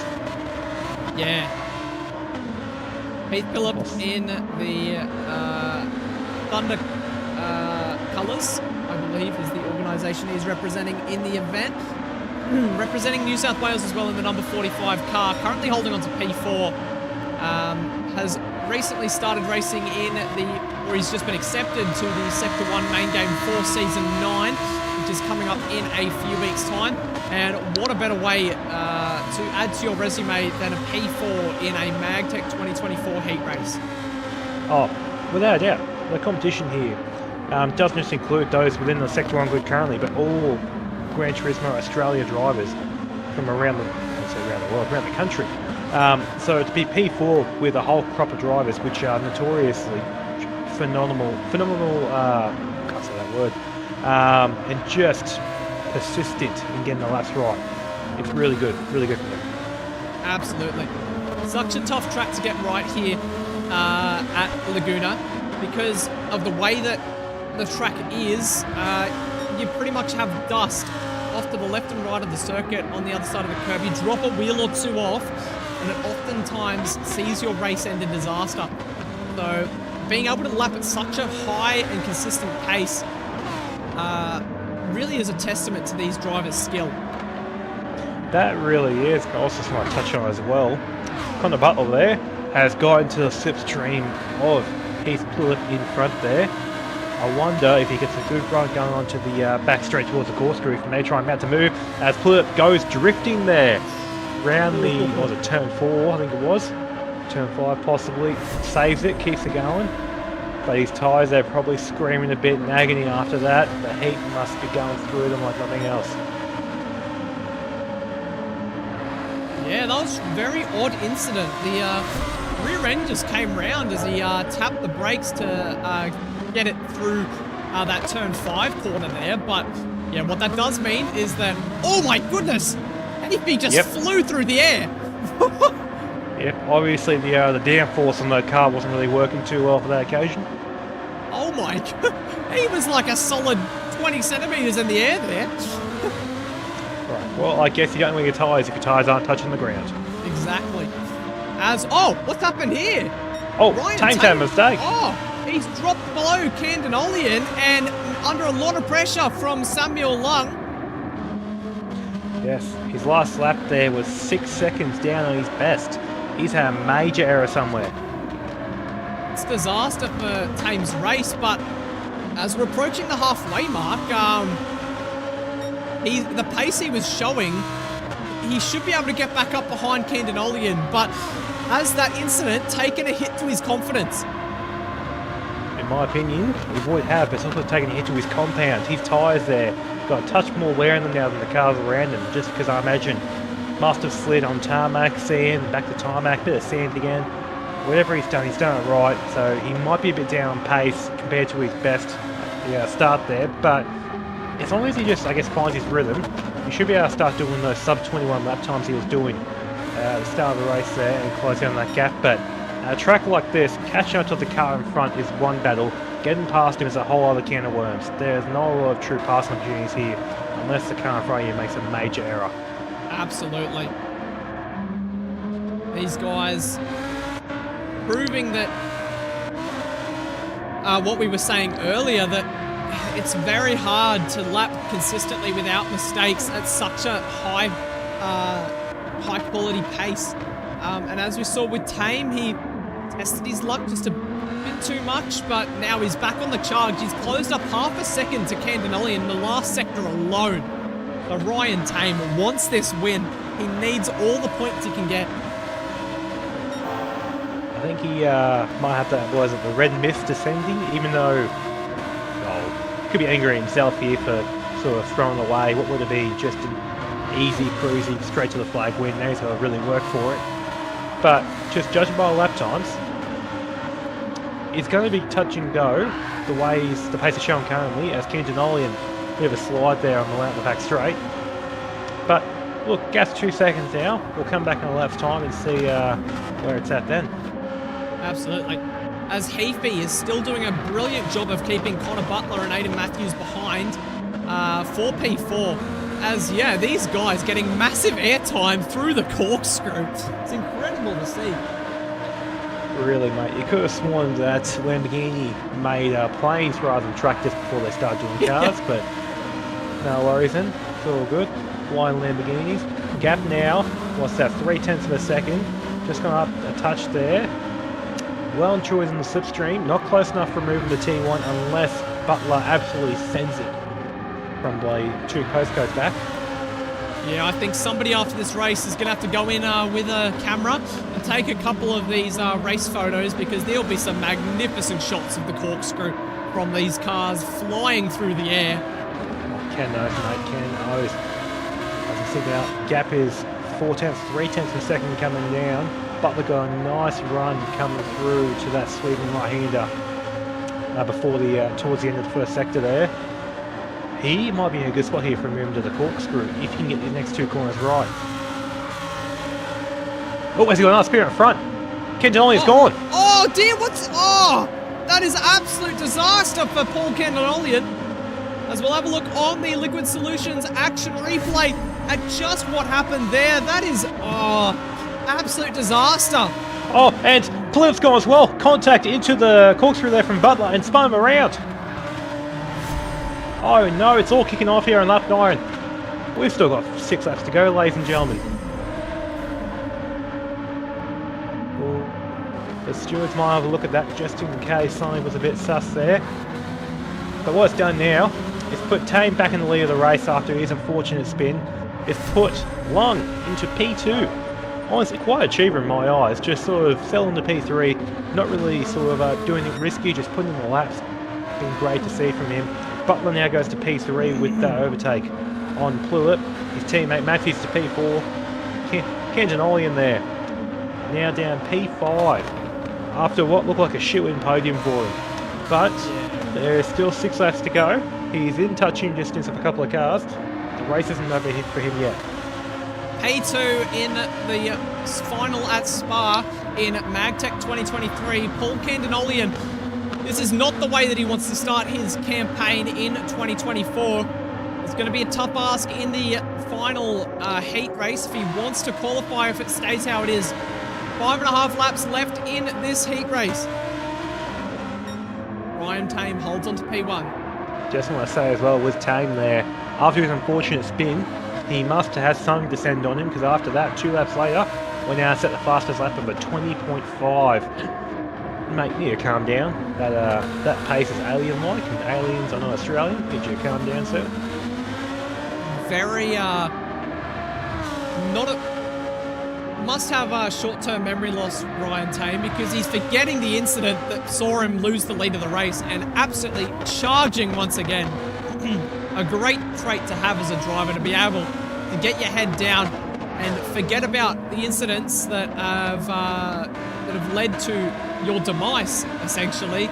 Mistakes that lead to your downfall, and Ryan Tame just managing to chuck in a fastest lap of the race as well. So, brilliant stuff from Ryan Tame.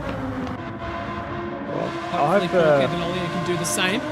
I hope for Tame's sake he hasn't got short-term memory loss and we are in for like another spin similar to that, because I don't think he's going to have a lot of time to make that time back up if he does have another mistake like he did previously. That's true. If he doesn't learn from his mistakes, then he's at risk of it happening again. Yeah, looking here now, P3, back at the podium. The battle is well and truly on between the 3 teammates here. The Civil War has now well and truly kicked off. Got Butler leading Matthews, leading Quintanolian. You got approximately 1.5 seconds covering the 3 of them. This battle's not over yet. A bit wide from Matthews there. Dropping a wheel off into the dust. Here's Nola track there. Gets a bit of a slide coming onto the front straight here. All 3 of them did. Wowee. They're pushing the limits of these cars. They just risks be damned. They want to find speed and nothing else. As Ryan Tame out to a 4-second lead, just about over Sam Leung. And then 5 seconds back, we have Connor Butler, who leads his teammates in Aidan Matthews and Paul Candinolian. Blew up there in P6 there. 14 seconds off P5. Next car in front of him. Real shame what happened to him, unfortunately, but that is racing. Ooh, as he drifts it around. Going through turn 3, unofficially, turn 4 officially, I guess. Nice little slide there. He's having fun with it, which we want to see. 2.5 seconds back, he got bound. Nice little quiet race from him. He's putting the time in, getting some laps done. Doing a good job. And Smith there in P8. Oh, as he rides the first curb there. Does a little bunny hop there of that curb. He's having fun there. He's doing a good job. Not having a good day in the Lamborghini. As Ryan Tame furthers his lead, a 21.2 on that last lap. A very rapid pace throughout the entire race for Ryan Tame. Really, it's phenomenal what he's doing right now on the track. It's bewildering. The consistency and the pace he's showing. It's all these laps, minus the one where he span, if you ignore that. All that's into that about what, second and a half, which on a track like this, which is very undulating, unforgiving, sand everywhere, I think it's just great driving. And really, I'd say it's a target on last year's champions back in Andrew Lee. Ryan Tame is coming, and he's coming real hard. As Candinolian right up under the rear wing of Aidan Matthews here, that gap just 2.5 tenths at the moment. Could we see Candinolian getting a move done on his teammate Aidan Matthews here? I think it's a bit too far away for this lap at the corkscrew. However, a nice consistent run through. There's a lot of sector here. Might see him move into T1, I reckon. Potentially. Or as Candinolian doesn't quite get the best of exits through the corkscrew. He loses touch from Aidan Matthews just a bit. 4.5 tenths. He's going to need a mega exit out of the hairpin final corner. When he does get a great exit, look at that. The gap coming down, but it's not going to be enough. Still got 2 left to go. Plenty of time.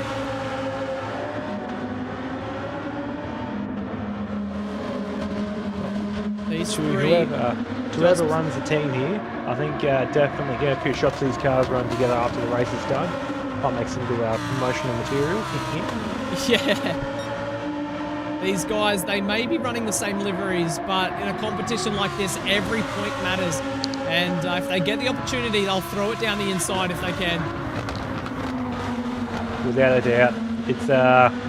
It's very much, there's no teams championship here. It's just representing your team to get the word out there about them. But it's all about the drivers in regards to the schemes and whatnot. So yeah, if at any point these guys make a mistake, flinch, blink or anything like that, someone's going to be able to capitalise.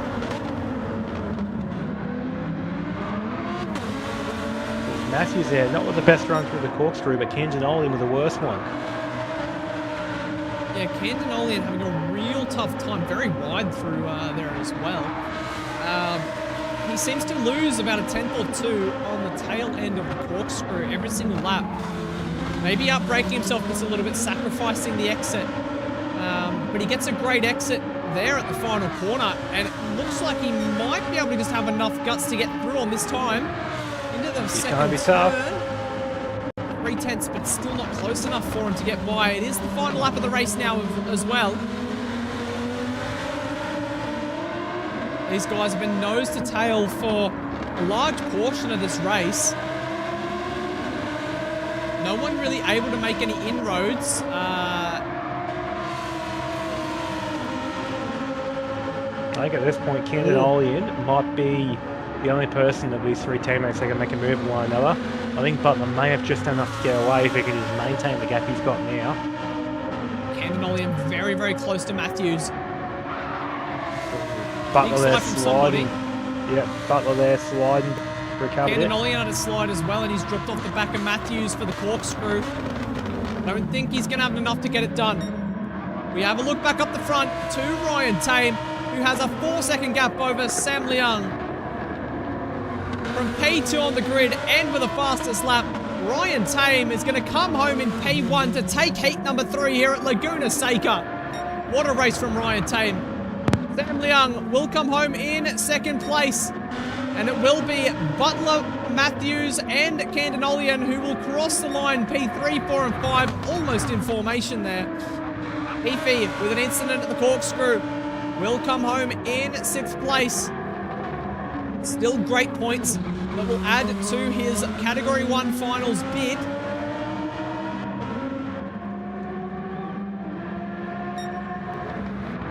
Looking back to Alex Bowen now. Crosses the line. P8 will be Matthew Smith as well, representing Tasmania in the 990 Lamborghini.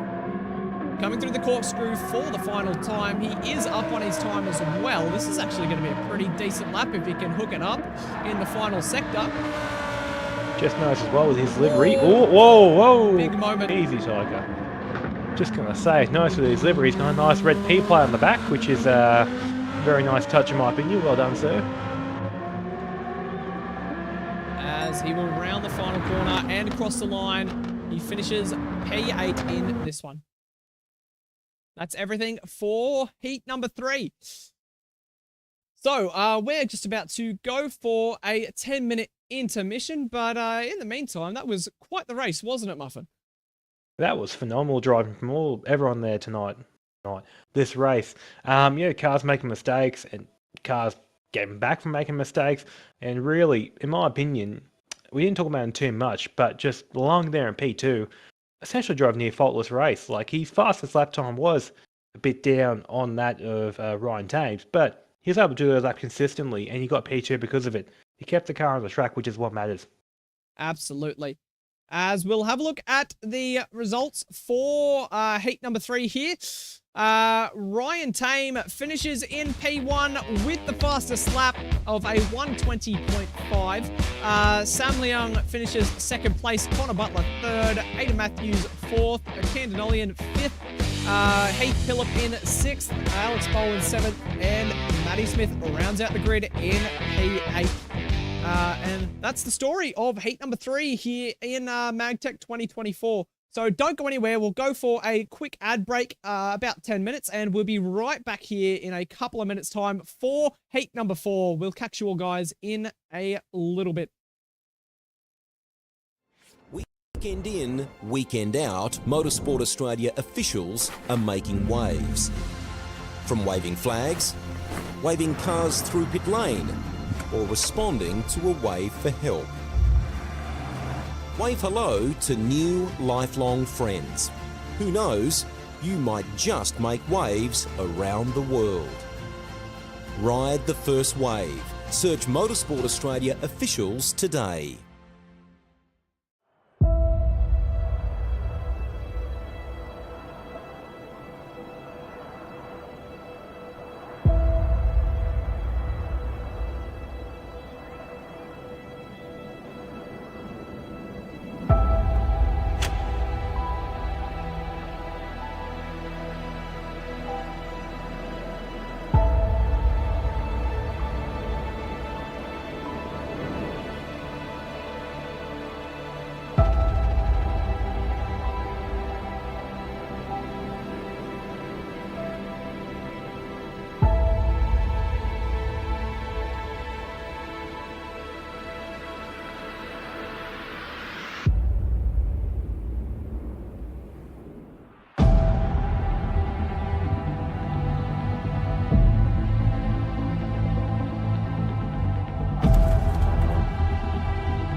It's motorsport, but not as you know it. Test yourself and your everyday road car.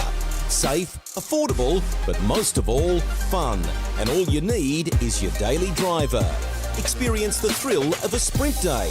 Race against the clock at a hill climb. Or test your reflexes with an auto test. It takes just 3 simple steps to get started.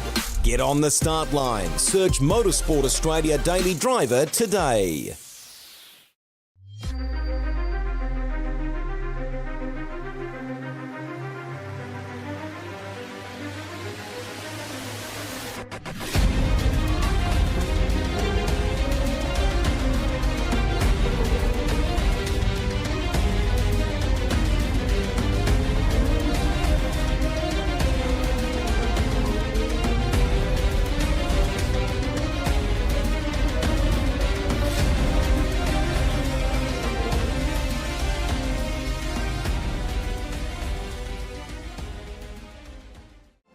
Weekend in, weekend out, Motorsport Australia officials are making waves.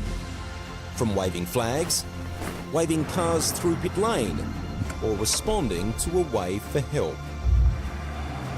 Wave hello to new lifelong friends. Who knows, you might just make waves around the world. Ride the first wave. Search Motorsport Australia officials today.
Weekend in, weekend out, Motorsport Australia officials are making waves. From waving flags, waving cars through pit lane, or responding to a wave for help. Wave hello to new lifelong friends. Who knows, you might just make waves around the world. Ride the first wave. Search Motorsport Australia officials today.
It's motorsport, but not as you know it. Test yourself and your everyday road car.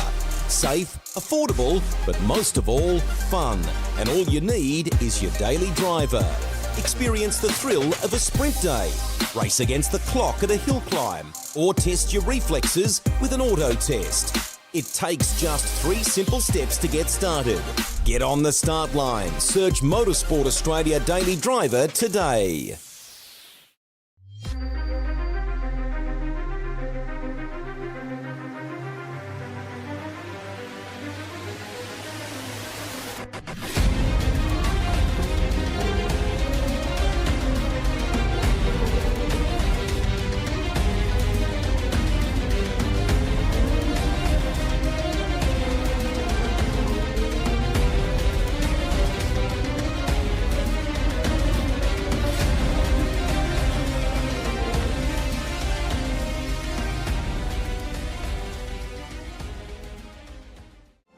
Weekend in, weekend out, Motorsport Australia officials are making waves.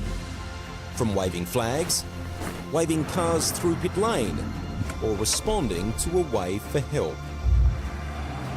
Wave hello to new lifelong friends. Who knows, you might just make waves around the world. Ride the first wave. Search Motorsport Australia officials today.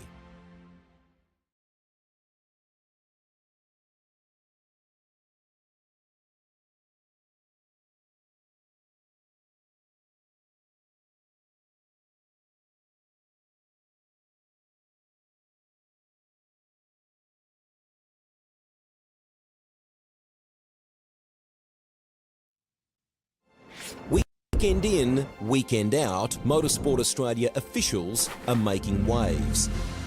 From waving flags, waving cars through pit lane, or responding to a wave for help.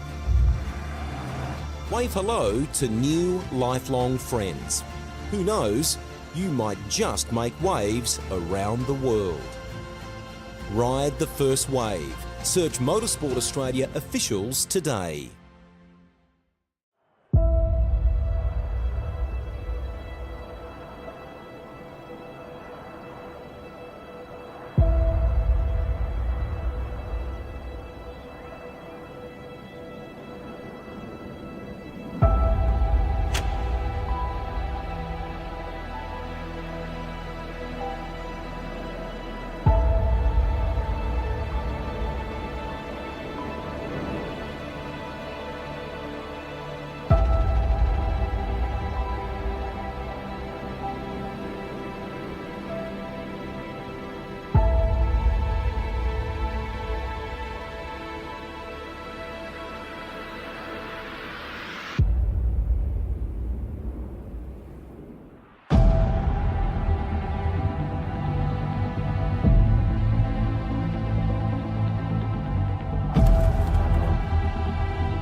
It's motorsport, but not as you know it. Test yourself and your everyday road car.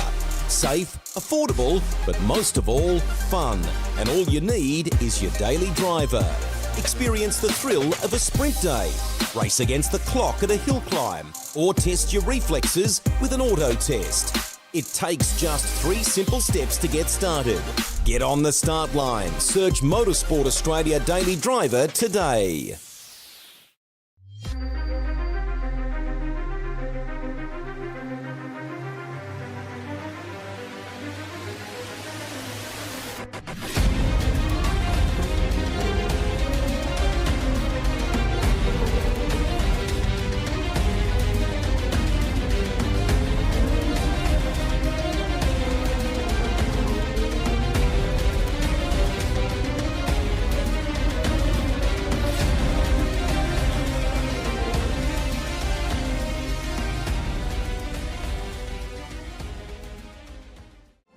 Weekend in, weekend out, Motorsport Australia officials are making waves.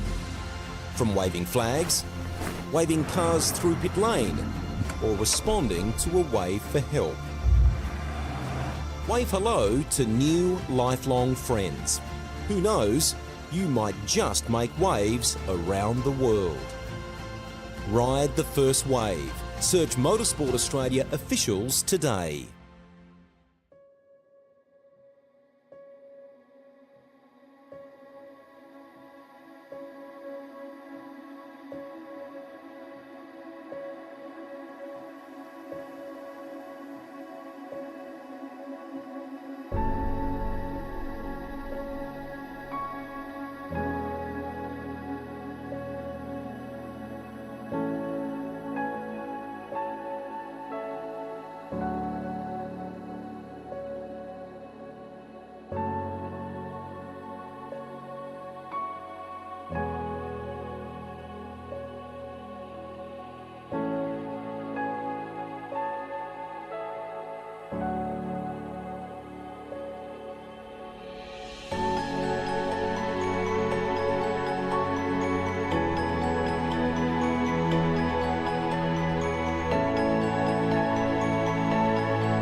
Hello everybody, we are back after a intermission. It was slightly prolonged, but we are all ready to go.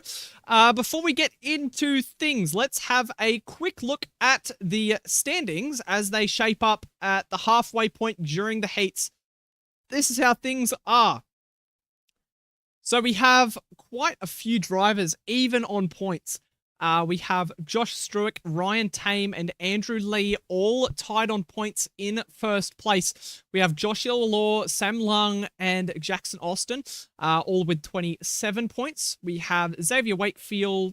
Oh, no, yeah, sorry. Xavier Wakefield is included on 27. Connor Butler, Connor Kushalik, and Aiden are on 25. Aiden Matthews, 24. Luke Stone, 24. Josh Green, 24. Paul Candinolian with 22. Gopi Mahinderjit, 22. Matty Simmons in 15th on 22. Liam Tame is 16th in 20 points. 17th is James Allen with 20 points. Heath Pillip with 20 points as well. Jacques Bezendenhout is on with 19 points. Alex Bowen, 19 points. Kevin Cooper, 19 points. Angus Dumsis on 18. Scott James, 18. Matthew Smith, 18. And Matt McCallum is on 17 points, and those are the only guys who have raced. But hang on a minute, something is not right here. There should not be 4 people on 27 points. Okay, so Xavier Wakefield is actually on 25 points. For some reason, the system is having a bit of a moment. So that will be fixed up after. But for now, yeah, Xavier Wakefield stays in the same spot, but on 25 points. I welcome back into the comms box everyone's favorite race director, Carbon Boy. Are you there, Carbon Boy? Everybody's favourite. How much did you bribe them? I mean, I certainly won't complain, but it's good to be back in the box, and we are here at Sardinia Road Course B, ready for 15 laps of, well, I won't say chaos, that's not the right word. No, carnage, no, that's definitely not the right word. Action, let's go with action. Yeah. So Sardinia Road Course B, it is of course 3.893 kilometers, 13 turns. We are in the fictitious realms of Italy, which Italy's a real place, but Sardinia is a GT exclusive track. It doesn't exist in real life, but the racing is just as good as real life. Heat number 4 contains 15 laps, once again on the Racing Soft, 1-time tires, 1 times fuel wear, but this time we introduce the Ferrari 458 Italian GT3, which a lot of the drivers are a lot more happy with the Ferrari than the Lamborghini. But once again, Italian GT3 Machinery, MR, always the MR cars, throwing up a bit of a challenge. So yeah, We'll have a look at the starting grid as well. This is how they line up for heat number 4. Andrew Lee leads, Gopi Mahinderjit, Heath Pillip is in 3rd, Liam Tame 4th, James Allen 5th, Alex Bowen 6th, Angus Dumtsis in 7th, Scott James in 8th, Aidan Matthews 9th, and I think Ridwan That is all we have tonight. Ridwan and Hamza and Nicholas Dalton, of course, not competing. But yeah, that's how the 8, I believe, hang on, 1, 2, 3, 4, 5, 6, 9. Okay. Yep. Right, let's not keep these guys waiting any longer. I'm pushing the button. Let's get it underway. I'm not in the lobby. It's okay. We got it. We're running. What are you doing? My bad. Sorry. I apologize, Carbon Boy. Oh, no. It's not letting me in. All right, so... Uh-oh. Sorry, Carbon Boy. Sorry, everybody. In all of the excitement, I forgot to actually join the lobby. But let's see what happens. Okay. I think it's a red flag, and yep. Everyone will be leaving the track shortly. I apologize, everybody. Yeah, so in my excitement... Okay, John, I see you in the chat there, mate. One job, Lenosis. Yes, I'm sorry, guys. I apologize. Carbon Boy is going to slap me silly after this. He's just going to stay quiet for now. I'm sorry, guys. I apologize. I've had a bit of a silly moment. But we should be able to get straight back into it. ASAP. I looked at my second monitor. Right, let me double check my starting grid again. So we've got Andrew Lee, Mahinderjit, Pillip, Tame, Allen, Bown, Dumstis, James, Matthews. Right, we are good. We are good, and I am good. Here we go. Second time lucky. We ready to go, Carbon Boy? Are you ready to go is the question. Yep, I'm ready to go. I'll have to buy everyone in chat a beer. I don't think my bank account will be taking with that. I'm sorry, guys, but we're ready to go for heat number 4 of the Motorsport Australia Gran Turismo Esports Challenge here at Sardinia Road Course B. I think that sets a record for the fastest red flag I've ever issued. Oh, here we go. Heat number 4 as they're lined up on the grid and waiting. I am in the lobby this time, which is a good sign as the light sequence begins. 5 lights, and away we go. 15 laps of Sardinia Road Course B. These guys barrel down towards the first turn. The 9 drivers on the grid. Is Andrew Lee able to hold the lead into the first corner like he did in heat number 1? The answer is yes. Everyone manages to make it through very smoothly. Leafy losing a position to Liam Tame there as these guys come through the sweeping turn 3 and into turn 4. The Ferrari already looking much more planted than the Lamborghini. Through the camber, which becomes off camber on the exit corner of turn 5, I should say. These guys head down the hill now. Great overtaking opportunity here into turn 8. Single file for the most part. These guys sorting themselves out.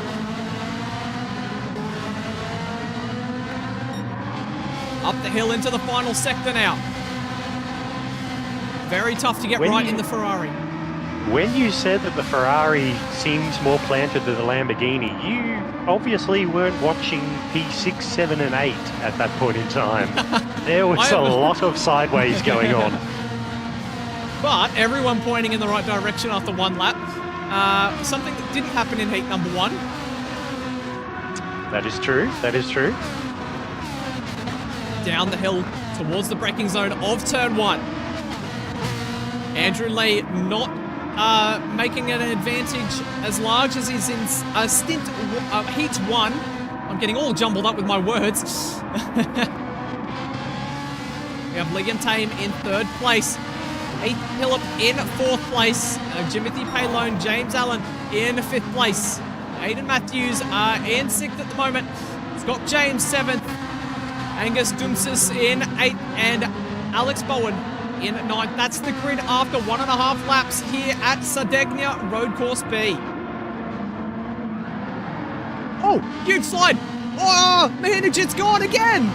That's the 3rd spin he's had in this event so far. He might even be losing 4th place to James Allen, Jimothy Payload here. He is. They're side by side. The outside isn't going to do it for him, and he drops down the order to 5th place. Separated and he's going to be under threat by what appears to be Alan's teammate in Aidan Matthews, who is hot on his heels down the main straight in that slipstream. Absolutely. Down towards the first turn. Onto brakes now. As we'll have a look at the Liquid Solutions action replay at just what happened to Mahindajit at the bottom of the circuit.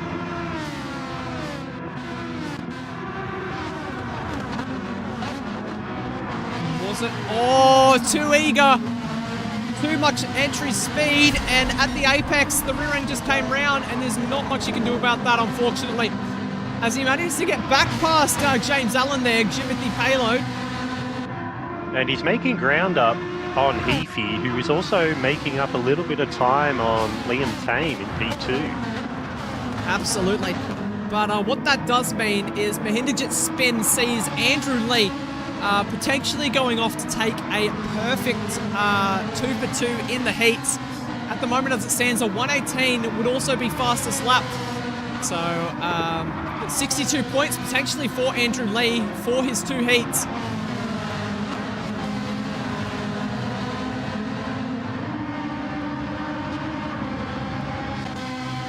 Gopi Mandajit back up into P4. On a charge for Heath Phillip here. Heath Phillip charging down on Liam Tame. The gap 4.5 tenths into the first turn on lap number 4. We're almost a third the way through this race so far. As how's this for pace? 19.2 for Heafy, a second off Andrew Lee at the moment. Oof. I'm just wondering here in P6 and P7 how Matthews and James are going to go. They're wearing teammates' liveries, but I'm just wondering, is it going to be gloves off, or are they going to try and work together somehow? Yeah, absolutely. It's the age-old question. Your cars look the same, but do you drive the same? Do you give them a little bit more space than you would anybody else? So far what we've seen from Payload Matthews, Candinolian, who else is wearing that livery? At Laguna, there wasn't much battling. Connor Butler, who finished 3rd in that race, they all just sort of settled down and stuck to single file racing. They weren't too keen to make a move, which could hint at a little bit of communication between the drivers, trying to maximise their points, see as many of them in the final as possible. The heats, although the results do matter, as long as you're in the final, there's a 10-minute qualifying session there, and you can put it all out on track once you get to the final. But it's getting to the final first that really matters, and only the top 14 can make it to that Category 1 final at Circuit de la Sarthe in the Red Bull X 2019 competition. So really, every point matters. Exactly. What we saw from the first few heats was pretty much the top 3 to top 4 were the ones that had to, that made it through, I should say.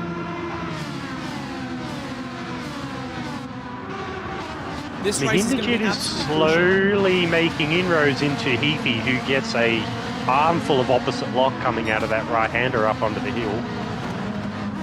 He's still sticking onto the bumper of Liam Tame, so if Mahindajit can keep making the progress he's making, this is going to turn into a 3-way battle for P2, which is going to get all sorts of exciting, considering I'd say all 3 of these guys are going to want every single point they can get their hands on. And Heafy's got a half-second penalty. That's not going to help his cause. That's the first penalty we've seen in the entire event. I think he was a little bit naughty in that final section coming onto the main straight, just taking a little bit too much liberty with the track limits. And adding insult to injury as well, Mahinderjit has got past Heafy and is now up into P3. He has his sights set for Liam Tame. Mahinderjit needs this podium finish as his Heat 2 race was jeopardised by a couple of spins. So much needed points for the Prema driver.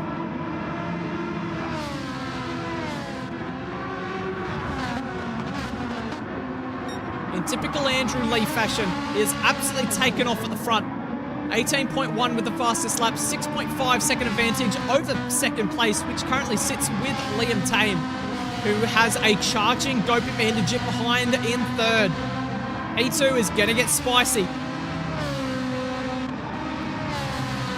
The payload also has a penalty, and Heath Phillip has dropped to sixth place. So these guys serving a penalty. Hayden Matthews up in a fourth place. He started from the rear of the grid. This man is absolutely flying. That's a very impressive effort so far. He's gone from P9 to P4 in less than half the race. That's an amazing Absolutely. effort. I love it. Hayden Matthews, he missed out on the qualifying time trial. He forgot to submit a time, so started from the back of the grid in all of his heats, and he's made the most of it.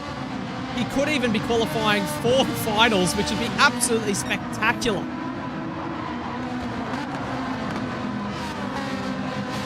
Why do I get the feeling he seems to be the fan of the last to first challenge? He's given it a red-hot crack, that's for sure. As Mahinderjit's made a bit of a mistake, he's dropped about half a second off the back of Tame here. Currently sitting at a second and a half behind Liam Tame in the satellite car.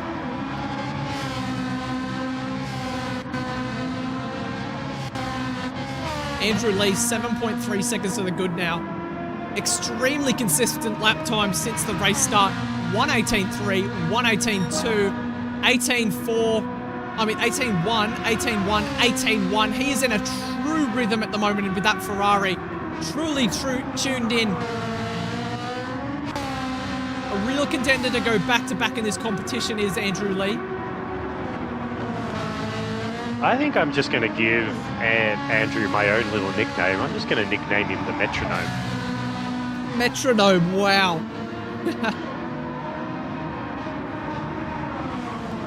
Like that level of consistency is scary in my eyes. Absolutely. Being an MR Italian car, the Ferrari isn't the easiest car to drive. And Andrew Lee, with that sort of consistency, it just shows the caliber of driver that we're dealing with here. Now, Tame has managed to extend out his lead over Mahinderjit out to 2.3 seconds. Oh, Matthews is off! Hayden Matthews! He's gone off at the gravel trap off turn 9. And I was just about to say Mahinderjit was 1.5 seconds ahead of Matthews. Commentator's curse, maybe. Potentially, but Matthews, he's dropped back to 6th place after being up to 4th. Let's have a look at the Liquid Solutions action replay, see if we can capture what happened on the replay. As he came down into the braking zone, what happened? He just went off the track, he just drove off. There was no hint of oversteer or moment, he just understeered straight off the track. The rear end didn't grip up, or the front end didn't grip up as much as he would have liked, and yeah, down to P6. Alan in P4 has Philip. Sorry, I was just searching for his name there. Has Philip chasing him down at a red hot pace, but unfortunately, he's also got that half-second penalty hanging over his head. So Philip might get a bit of a free kick here, considering he's just 7/10ths behind him, and might be able to make his way back up into 4th position. He did start the race in P3, so that'll just reduce the amount of damage taken. Let's see what happens here. The gap at 7/10 between Payload and Phillip. As they round the final corner, how much of an impact, or the second last corner I should say, how much of an impact is the Allen lead going to have taken out of it, as Phillip on the front straight, no question about it. He breezes by and up into 4th place. James Allen squandering 4 P4, potentially trying to put a move back down the inside, but the gap doesn't open up. Mahindajit has taken half a second out of Tame, bringing the gap down to under 2 seconds. Oh my goodness. Andrew Lee. He went 18-1, 18-1, 18-1, 18-1, 17-9. This man is not human. He's ruined the consistency. That's it. Nah, that's enough. Can't have that, mate. Not Can't great have for that. consistency, but but what does it matter when you're going quicker? You've ruined the consistency. That's what matters. No, I'm kidding. That's insane. It's disgusting. That's what it is. So Payload has managed to find a way back past Philippine, up into P4 again. These two seem to like chopping and changing positions here. Yeah. A cracking little battle. As Oh, Heafy's gone. Heafy's gone. Oh no. He's played with the track limits on the grass and that final right-hander coming onto the main straight, and the car has just said, "I have no grip. Bye-bye." Let's have a look on the Liquid Solutions action replay. All race he's been tempting the track limits there, tempting the grass. He already picked up a penalty, but it was just too much load from the tyres, not enough grip, and he finds himself facing the wrong direction. He has done well in his recovery, though. Managed to minimise the amount of damage, managed to get going again quite quickly. What that does mean is that Aidan Matthews back up to P5, reigniting any chances of a top 14 finish in the heats.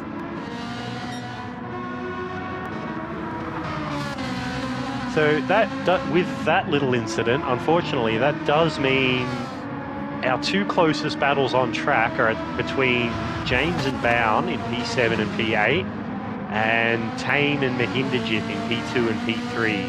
Both battles being within about 1.5 seconds.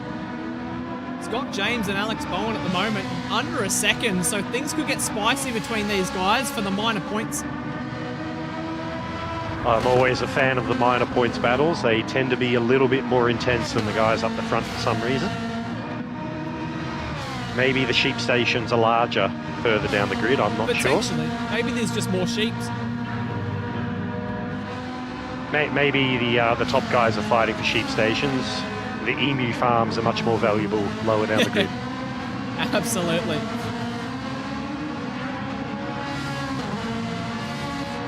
But it is down to less than a second as they come through that first sector. And that long sweeping left-hander corner, I've got to say, I would not be a fan of myself. As Bound gets a really good exit out of that corner.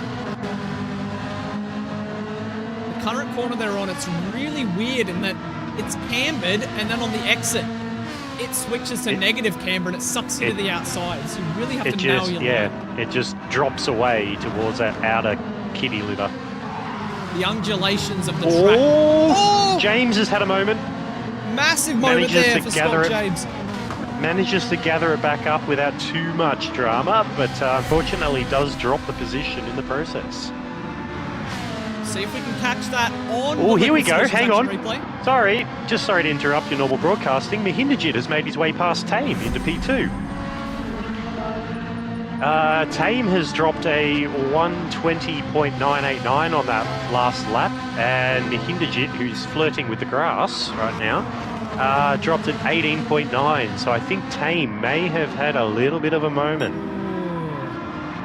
Tame really needs to get past Mahindajit because he needs these points. These are crucial points for Tame's top 14 Category 1 final bid.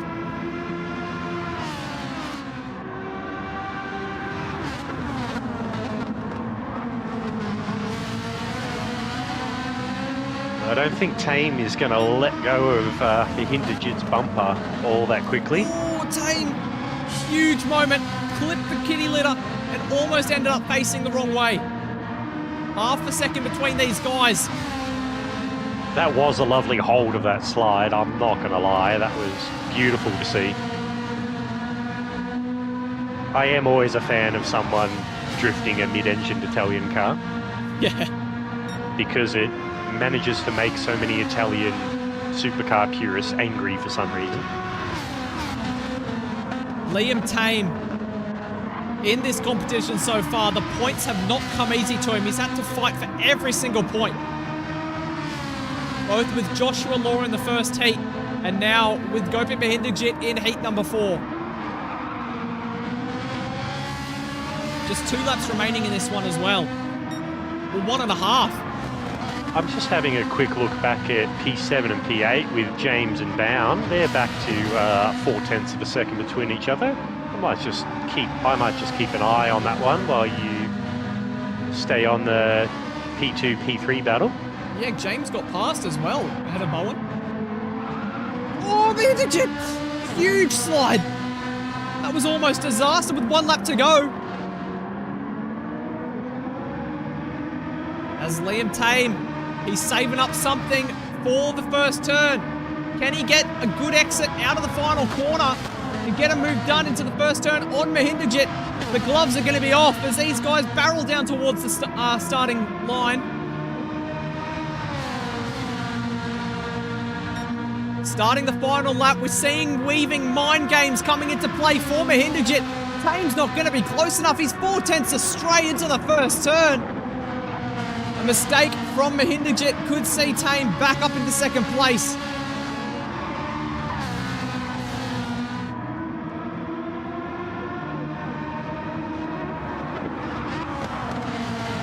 As things are getting close between Payload and Matthews here as well.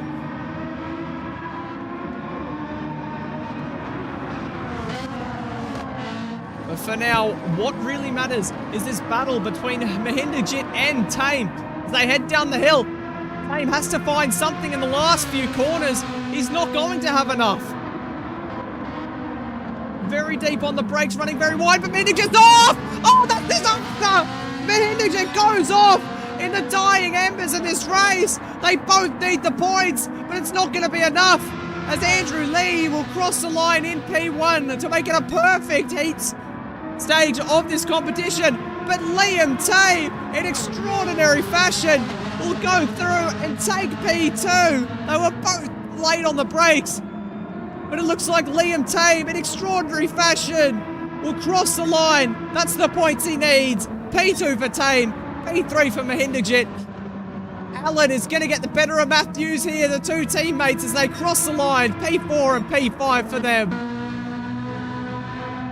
Next across the line will be Heafy. Heath Pillip will take P6. Alex Bowen will get the better of Scott James. They've been throwing haymakers at one another all way long. Alex Bowen 7th, Scott James 8th, and Angus Dumsis will take E9.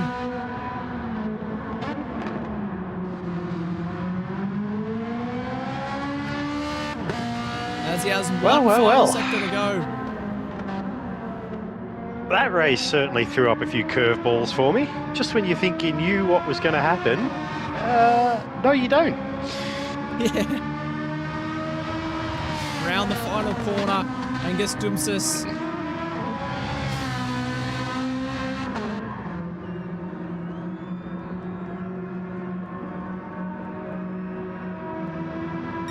Crosses the line, and that's all she wrote for heat number 4.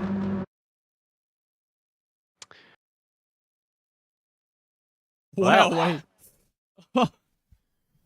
As Andrew Lee takes a perfect heat, full 62 points to his name. That is spectacular from Andrew Lee. But do we expect anything less from the driver who is highly regarded in the Australian GT community? As we'll have a look at the race results for heat number 4. This is how they shape up. Andrew Lee takes P1 and the fastest lap, a 1:17.9.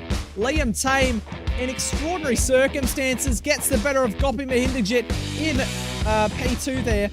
Mahindajit will take third, Allen in fourth, Matthews will take fifth, Phillip sixth, Alex Bowen in seventh, Scott James in eighth, and we have Angus Dumtis, who will take P9 at the end of that. So thank you, Carbon Boy, for race directing and commentating the first two heats tonight. We will talk to you tomorrow night for the Category 1 final, won't we? You are most welcome. That was a lot of fun, and I will see you all tomorrow for the final. I'm very looking forward to it. Thank you, Carbon Boy. See ya. And have we got Black Friday there? Do you hear me, mate? Yeah, I'm here. Do you hear me? Yes, I've got you loud and clear. And here we're heading to Monza for the next race. Is that correct? Yes, we're here at Monza with the Ferrari. I dare say this is probably one of the better combos in my eyes, if I ever. It's not going to be as sketchy on the MR around here. Should be some good close racing. It's definitely a historic combination. Ferrari at Monza. Can you ride anything better? I don't think you can. But long straights, lots of slipstream, and some very fast operators in heat number 5. So things shaping up to be absolutely spectacular over the next 20 minutes or so here at Monza. But before we get too much further, let's have a look at our track map for heat number 5 here. We have Monza, of course, 5.793 kilometers, 11 turns around this historic track, 11 laps, racing soft tires, 1 times tire wear, 1 times fuel, and as mentioned, we have the Ferrari 458 Italia GT3 car. Once again, Italian machinery in Italy for an Italian track, the second Italian track of the series, the last one being, of course, at Sardinia. But we'll have a look at the starting grid as well. This is how they line up. We have Joshua Struick, P1, with Ryan Tame alongside Joshua Green in third, Jackson Austin in fourth, Connor Butler in fifth, Matt McCullum sixth. We have Lachlan Spiteri seventh, Matthew Smith eighth, Kevin Cooper ninth, Abdul Khan 10th, and Adam Prua in 11th. Now, how many do we have here for this heat? We only have 7 on the grid at the moment, so we're missing McCallum, Spiteri. Spiteri missed the last race. Khan, who also missed his last heat, and then Prua. Okay. So we're running with 7 for heat number 5. So those guys behind Spiteri will be shuffled up 1 position. So that's how they line up for heat number 5. So what do you say we get into things before these drivers get a little bit too impatient? That's no worries. I've just hit the button and we're about to start. The big red button pushed for the 5th time tonight here at Monza.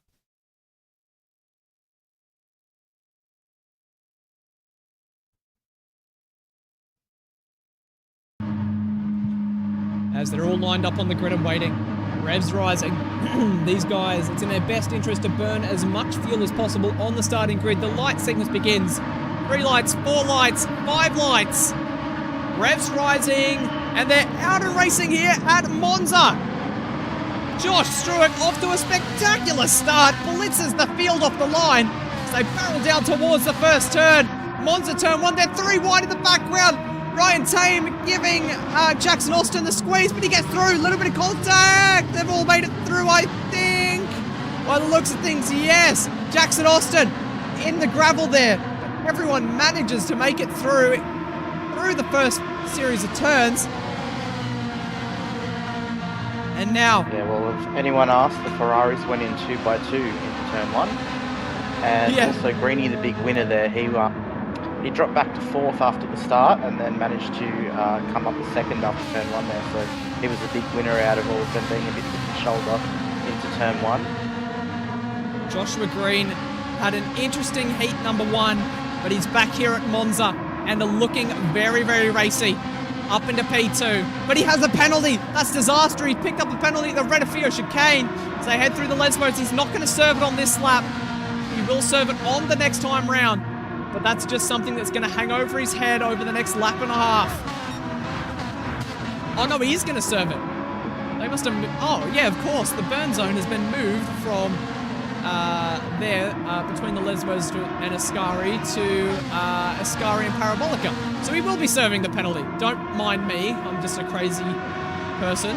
But we see Ryan Tame, who should be able to get the move done, but he runs out of room. He's got nowhere to go. Jackson Austin down the inside. Can he get it done? No, not quite. Can't quite pull alongside. But what that means is that Josh Struick takes off ahead of these guys. Jackson Austin finding a way past Ryan Tame. But the slipstream too powerful. He has to pull out.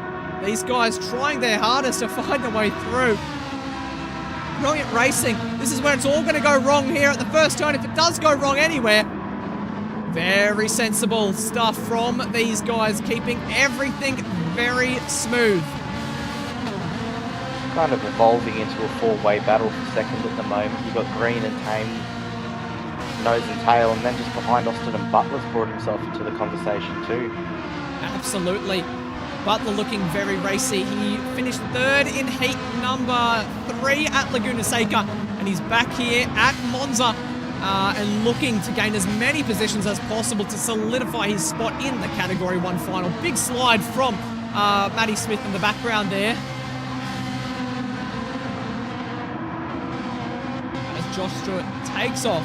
As we'll have a look on the Liquid Solutions action replay at what happened there into the first turn. And these guys 2 by 2, almost 3 wide there, and then Jackson Austin running out of room onto the gravel. Ryan Tame having nowhere to go, sort of gets checked up a little bit, but yeah, that was the story of turn 1. And as that replay happened, we just had Smith lose it in between the Lesbos there, off into the sand, bit of time. Oh dear. As we see Josh Green and Ryan Tame, these guys neck and neck. Ryan Tame in the pink and light blue Brocchio 5 Sim Racing coloured Ferrari, really pressuring the CP car of Josh Green.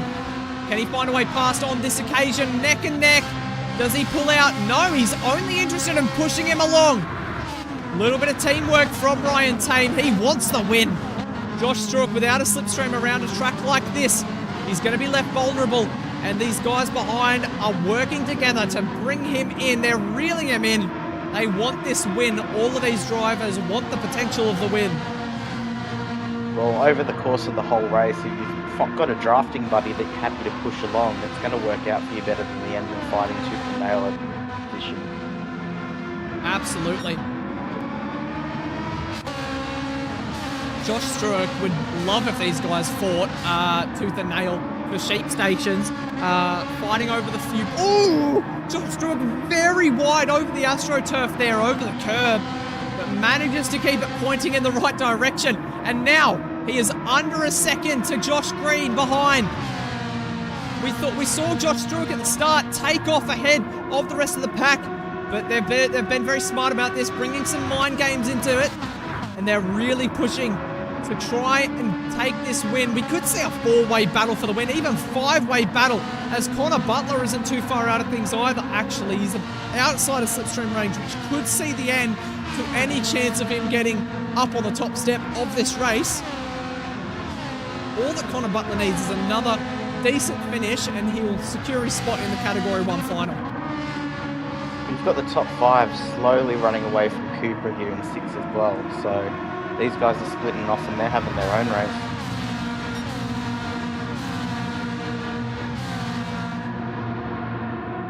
As Struick 7 tenths to the good now. Josh Green hunting him down with Ryan Tame in the wings. Josh Green looking very, very racy. He takes the fastest lap of the race of a 1:46.9 as well.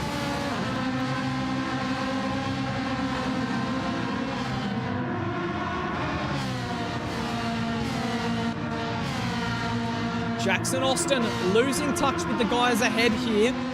He really needs to get back into that slipstream. But he is sitting on a second position finish at Bathurst. So a fourth should be enough to get him into the top 14. Anything can happen though.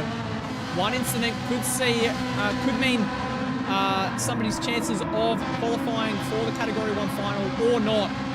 It's yet to be determined. I mean, you should be safe with a second and a fourth, but he does need to keep in touch with them. It looks like he is just doing that at the moment. Exactly. We've got Butler dropping off just behind a little bit as well, so he kind of needs to dig real deep and try and get up to the back of Austin here. It's a long race, but as I said, you need that slipstream, buddy, otherwise you'll suffer a little bit. Which Jackson Austin, just a little bit, he has managed to get back into slipstream range. So as long as he's right on the cusp there, that's crucial. As long as he's there, that's all that matters. Struick's extended that gap to just over 2 seconds again now, so he's got his head down. Which he's done that without a slipstream as well. Yeah. You've got Tame still working with Green here, but how long will that last before he goes, right, losing too much time, I need to catch him.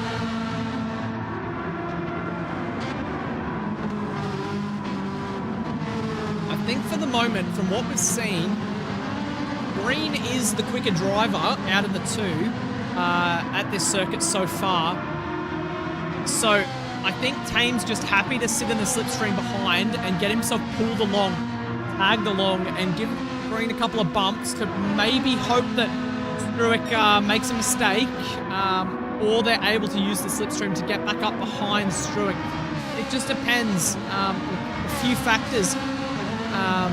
But then, as you said, how far do you get into the race before you really start to panic and start to sort of wonder, I need to get this move done or I'm not going to get the points I need. Although that being said, Tame is sitting on our fastest lap P1 from Laguna Seca.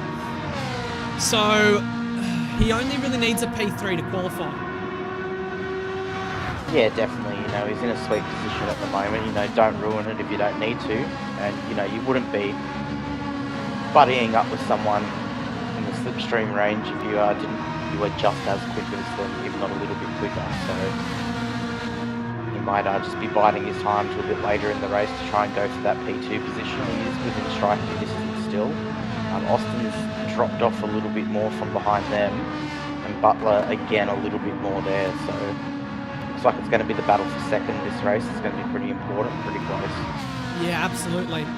Which Struick, he might not have the speed down the straights, but in terms of his mid corner speed and his exit speed, he's able to manage that gap over Green and Tame, and over a lap, consistently being just quicker than those guys, holding that gap out to about 2.3.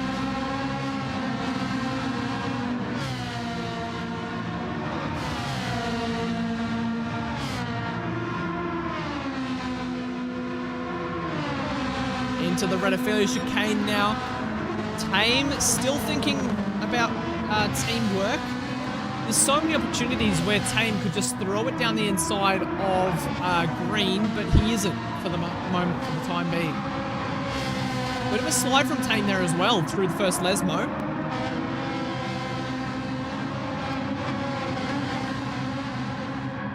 As we haven't given him much screen time, but Kevin Cooper, sporting the Hoon Corp colours with the Penrite sponsorship, just plugging along nicely, bringing in some really good points for his campaign. He's a while off the back of Connor Butler, but doing a great job for himself. And Matthew Smith, a little while off the back of Kevin Cooper. He's not had a great day in the heat races.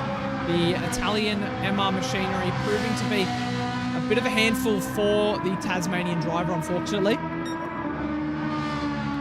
Well, I guess this is the silver lining to there being a few missing races here in this lobby, is that 7th is the worst amount of points it's going to get. Yeah, so absolutely. While he's a fair bit behind, he knows that he's guaranteed a few more points than what he would be if everyone showed up. So, silver lining, I guess. as Josh Struick has increased his gap to 3.2 seconds over Josh Green, which is just spectacular considering he doesn't have a slipstream. But meanwhile, Josh Green has Ryan Tame sitting behind, bumping him along, and Josh Struick is still able to extend that gap in the manner that he is. As Jackson Austin's working his way back as well, he's almost within that slipstream range of Ryan Tame once again.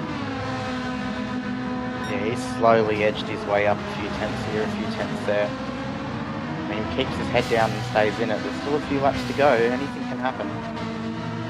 These guys keeping it very, very tight up top. 5 seconds separates the top 4 at the moment.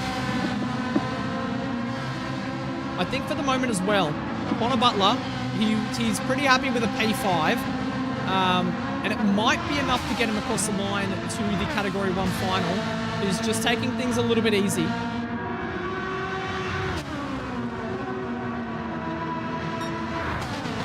Tame still just happy to push Green along.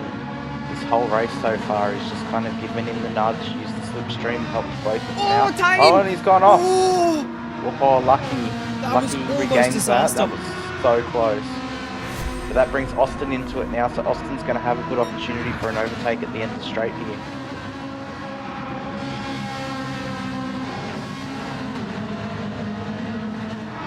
Austin sends it down the inside, makes the pass happen on that final corner. Tame pulls in behind him. So Austin taking advantage of Tame's little off-track expedition there. Let's see if he can do a return to sender. As Ryan Tame tries around the outside, but is Jackson Austin able to keep the nose in? No, he's not. He holds off for now.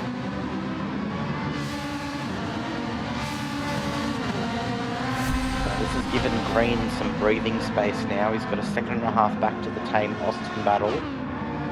So a little less pressure on him. He can focus ahead a bit more than what's in his mirrors.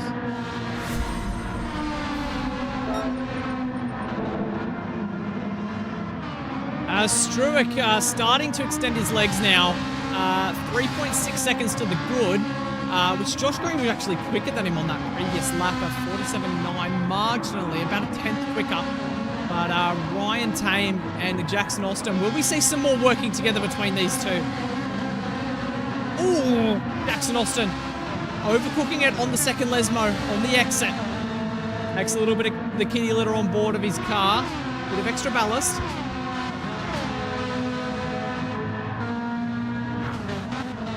Butler, P5 still, just holding that gap pretty constant to Jackson Austin in P4. You see Ryan Tame, he's struggling to try and get back into that slipstream range of Joshua Green.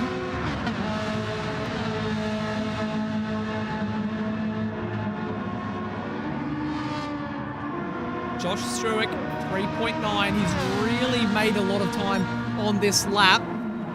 Just a quarter of a tenth away from his quickest lap on that last lap of 47.3. Absolutely flying for the distinct driver. Green's doing very well to keep that gap to Tame behind him. Yeah, this is the kind of race that Green needed to really solidify his chances of a Category 1 appearance. And he's done everything right this race. The only thing that he hasn't done is overtake Struick. But I would think he'll be very happy with the second place.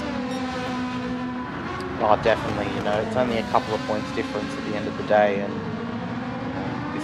becoming a podium in a race is bound to almost guarantee you to get into that final. Struick's almost 5 seconds out now to the lead, so he's put the foot down. And Tame is almost within slipstream range as well. So it's not over yet. Josh Green, the job isn't done. He's going to have to put in 2 more solid laps.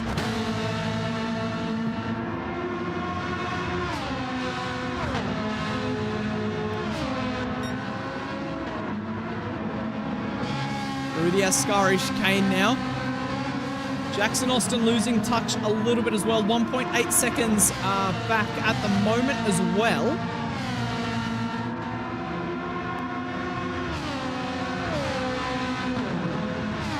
And quite crucially, Ryan Tame back into the slipstream range.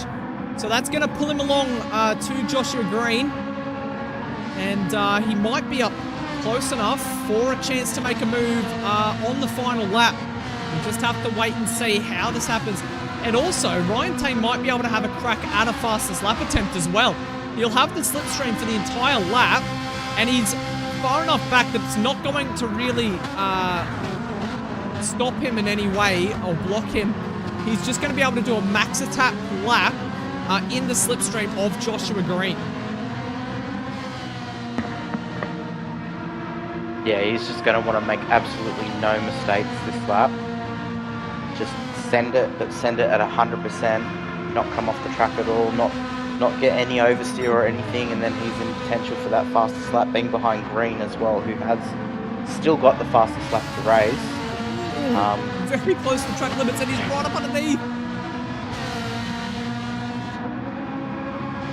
I don't think he's going to want to push him now. I think it's going to want to pass him. With 1 lap left to go, it's all about strategy for Ryan Tame.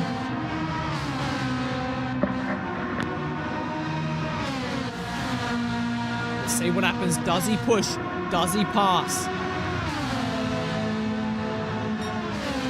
Ooh, shows the nose the tiniest little bit.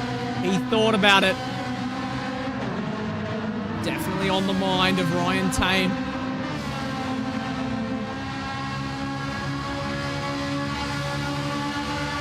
He's running out of time. He's going to have to attempt it soon. Does he, if he's close enough, does he try and send it down turn 1, or does he wait?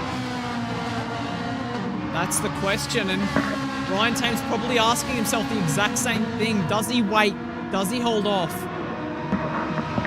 Because if he holds off for too much longer, the opportunity's never going to come. And then you've got Austin not far behind Tame here, just a second and a half. He's ready to mop up any accidents that'll happen on track. Ryan Tame gaining so much time under brakes there. It loses quite a lot of it on the throttle. Still at about 5/10, and that slipstream proving crucial as they head down through towards the Redifia chicane. So they fly by Curva Grande for the final time. Onto the brakes now, into the Redifia chicane. Very, very close there is Ryan Tame. He's going to have to nail the Lesmos. Onto the brakes. Gets it turned in. Not great from Ryan Tame. He's going to have to get a perfect entrance and exit. Oh, misses the apex a little bit over that ripple strip. But he's losing touch from Josh Green. He's not quite going to be close enough to get it done at Ascari.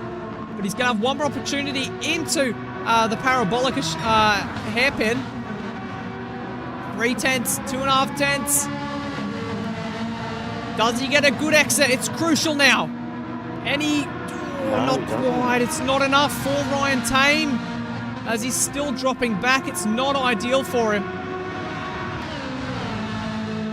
As we look up the front at Joshua Struick, who goes 2 for 2 in this race. In the heats, I should say. Not a fastest lap, so he'll finish on 61 points. Ooh, but Josh Green's going to be a drag race.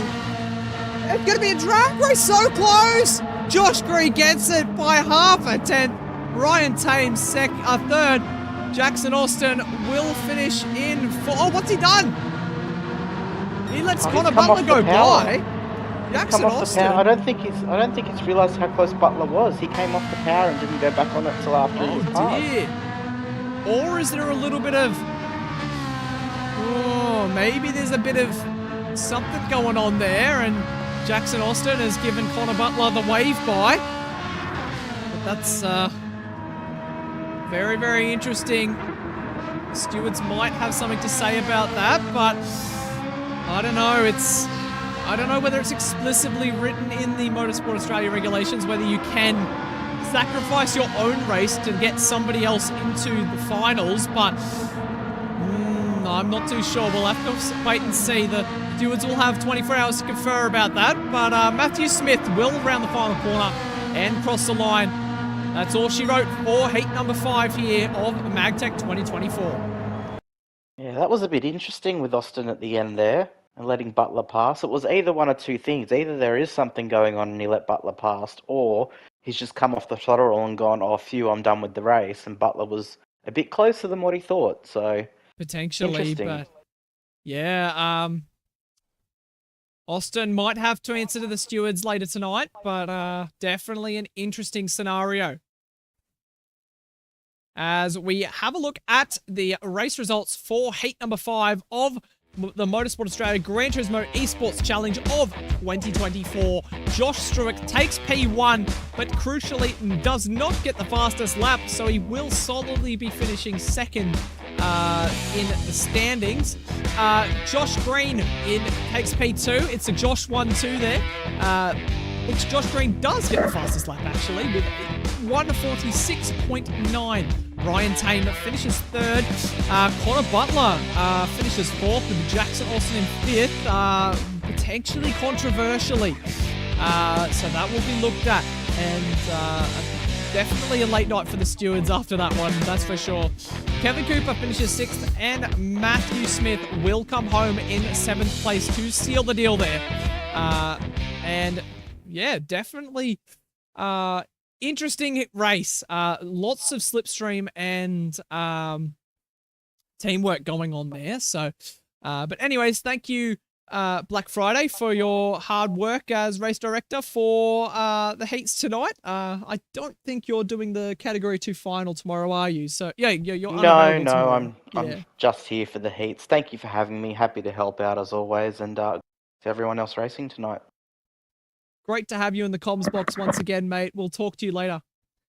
And last but not least, the commentator for heat number 3, is he still in the comms box? That's the big question. Mr. Captain Muffin, are you there, mate?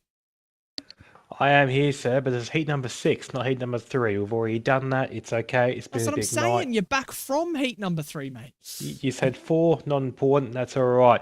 But yes, I think I think I definitely scored big with this one, getting the Heat 6 commentating role, because at least in the world of Sector 1, St. Croix is like the track. In the same way you think of supercars, you think of Mount Panorama.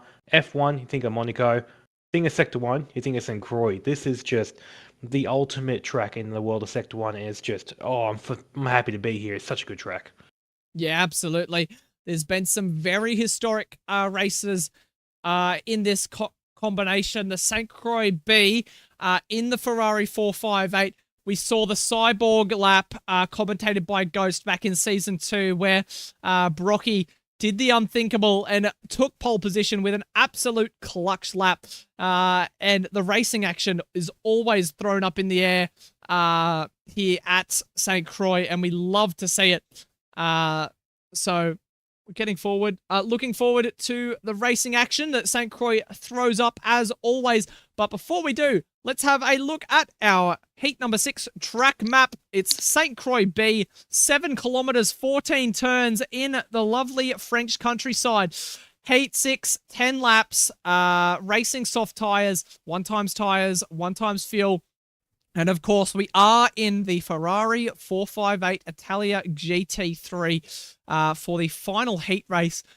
So there's a couple of people who need really good results here, such as Paul Cantanolian, who had a spin from the lead at Laguna Seca. He's back again, starting from pole. And it's a do-or-die race for Paul Cantanolian. He really needs to get a good finish in. Everybody else, we have the 3 P2 finishers from the heats 1 to 3 in Xavier Wakefield, Sam Lung, and Josh Law, who all finished second in their respective heats.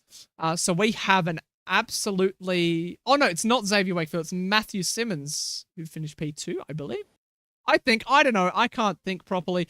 But we have lots of competition. We have podiums from the first 3 heat races everywhere in this field. More than half the grid finished on a podium in previous heats. So I don't think we keep him waiting any longer. What do you think, Mr. Muffin? I think we should get him going and get him around this enjoyable track. And that big red button, it has to be pushed one more time tonight. Let's get out of the way. Let's go. Has it been pushed? I hope it has been. John, push the Yes, button, John. Yes. For some reason the button doesn't seem to be working. Maybe someone take out a wire, possibly. Have a look underneath there. I can't see any rats have tuned any wires out. Nothing's short-circuiting. Not too sure what's going on here. This is very strange. Bear with us, ladies and gentlemen. We'll get this flight technical difficulty. I reckon that John has taken the big red button and he's painted it bright green. I thought we said for this event we weren't repainting the big red button just because we're under a strict schedule here, but the button has been pressed, so we're ready to go here at St. Croix for heat number 6, the final heat. Who will qualify for the final? Who will not? Who will fall short? It's all left to be determined here in St. Croix, France. Heat number 6. It's about to get underway. The light sequence begins. 3 lights, 4 lights, 5 lights. And we are out and racing here at St. Croix B. As we see Paul Cantinolian get off to a brilliant start. Matty Simmons covers off Xavier Wakefield. Who's that in the background? Scott James gives off to a brilliant start as these guys make it through cleanly the sweeping turn 1 of St. Croix B. They're 3 wide, 3 by 3. Whoa, this is incredible. Straight off the start, these guys are playing for keeps. Sort it out, gentlemen. Find your slots, as they all do, and they manage to make it through just the nick of time before they approach the braking zone of turn 3. As they head down the hill, the S's here at St. Croix. An absolutely magnificent spectacle. Hard to get right. Oh, as we see Xavier Wakefield, huge slide, too much curb. That leaves him vulnerable from Sam Yulung behind, who hits the wall of champs. Everybody makes it through this time. Oh, as we see Jacques Bezendenhout in the background, almost hitting the wall, as I accidentally called him Scott James earlier. Scott James has already raced, but we see in the background Xavier Wakefield under pressure from Sam Lung. We see Luke Stone and Connor Kushalik going side by side. Now the hardest corner on the track. It's a sweeper, late apex. Set your car up, and it's a huge straight down. A little bit of a right-hand kink, and as we see Kushalik hitting the wall, Luke Stone will fly on by. Bit of a mistake from Kushalik. May see him even dropped behind Bezaldenhout as Cantinolian heads down towards the braking zone at the end of the long straight. Matty Simmons unable to make an impact there as Xavier Wakefield holds out from Sam Lung and Joshua Law for now. Sam Lung under a lot of pressure from Joshua Law. This top 5 here separated by next to nothing here, especially with a track that's full of long straights. The slipstream's going to pull everyone back together, and it may not seem like it, but at least in these cars, this track is deceptively harder than it looks.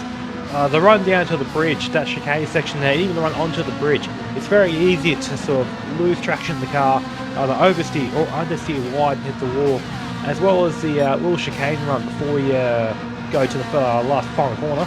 That section there, if you go a little bit offline, it's really hard to get the car straightened back up, and generally you find yourself hitting the wall. It might not be too bad, but you lose time because of it. Yeah, absolutely. That corner coming onto the bridge section, there is a bump right on the apex. If you hit that, it's going to careen you straight into the wall on the left-hand side.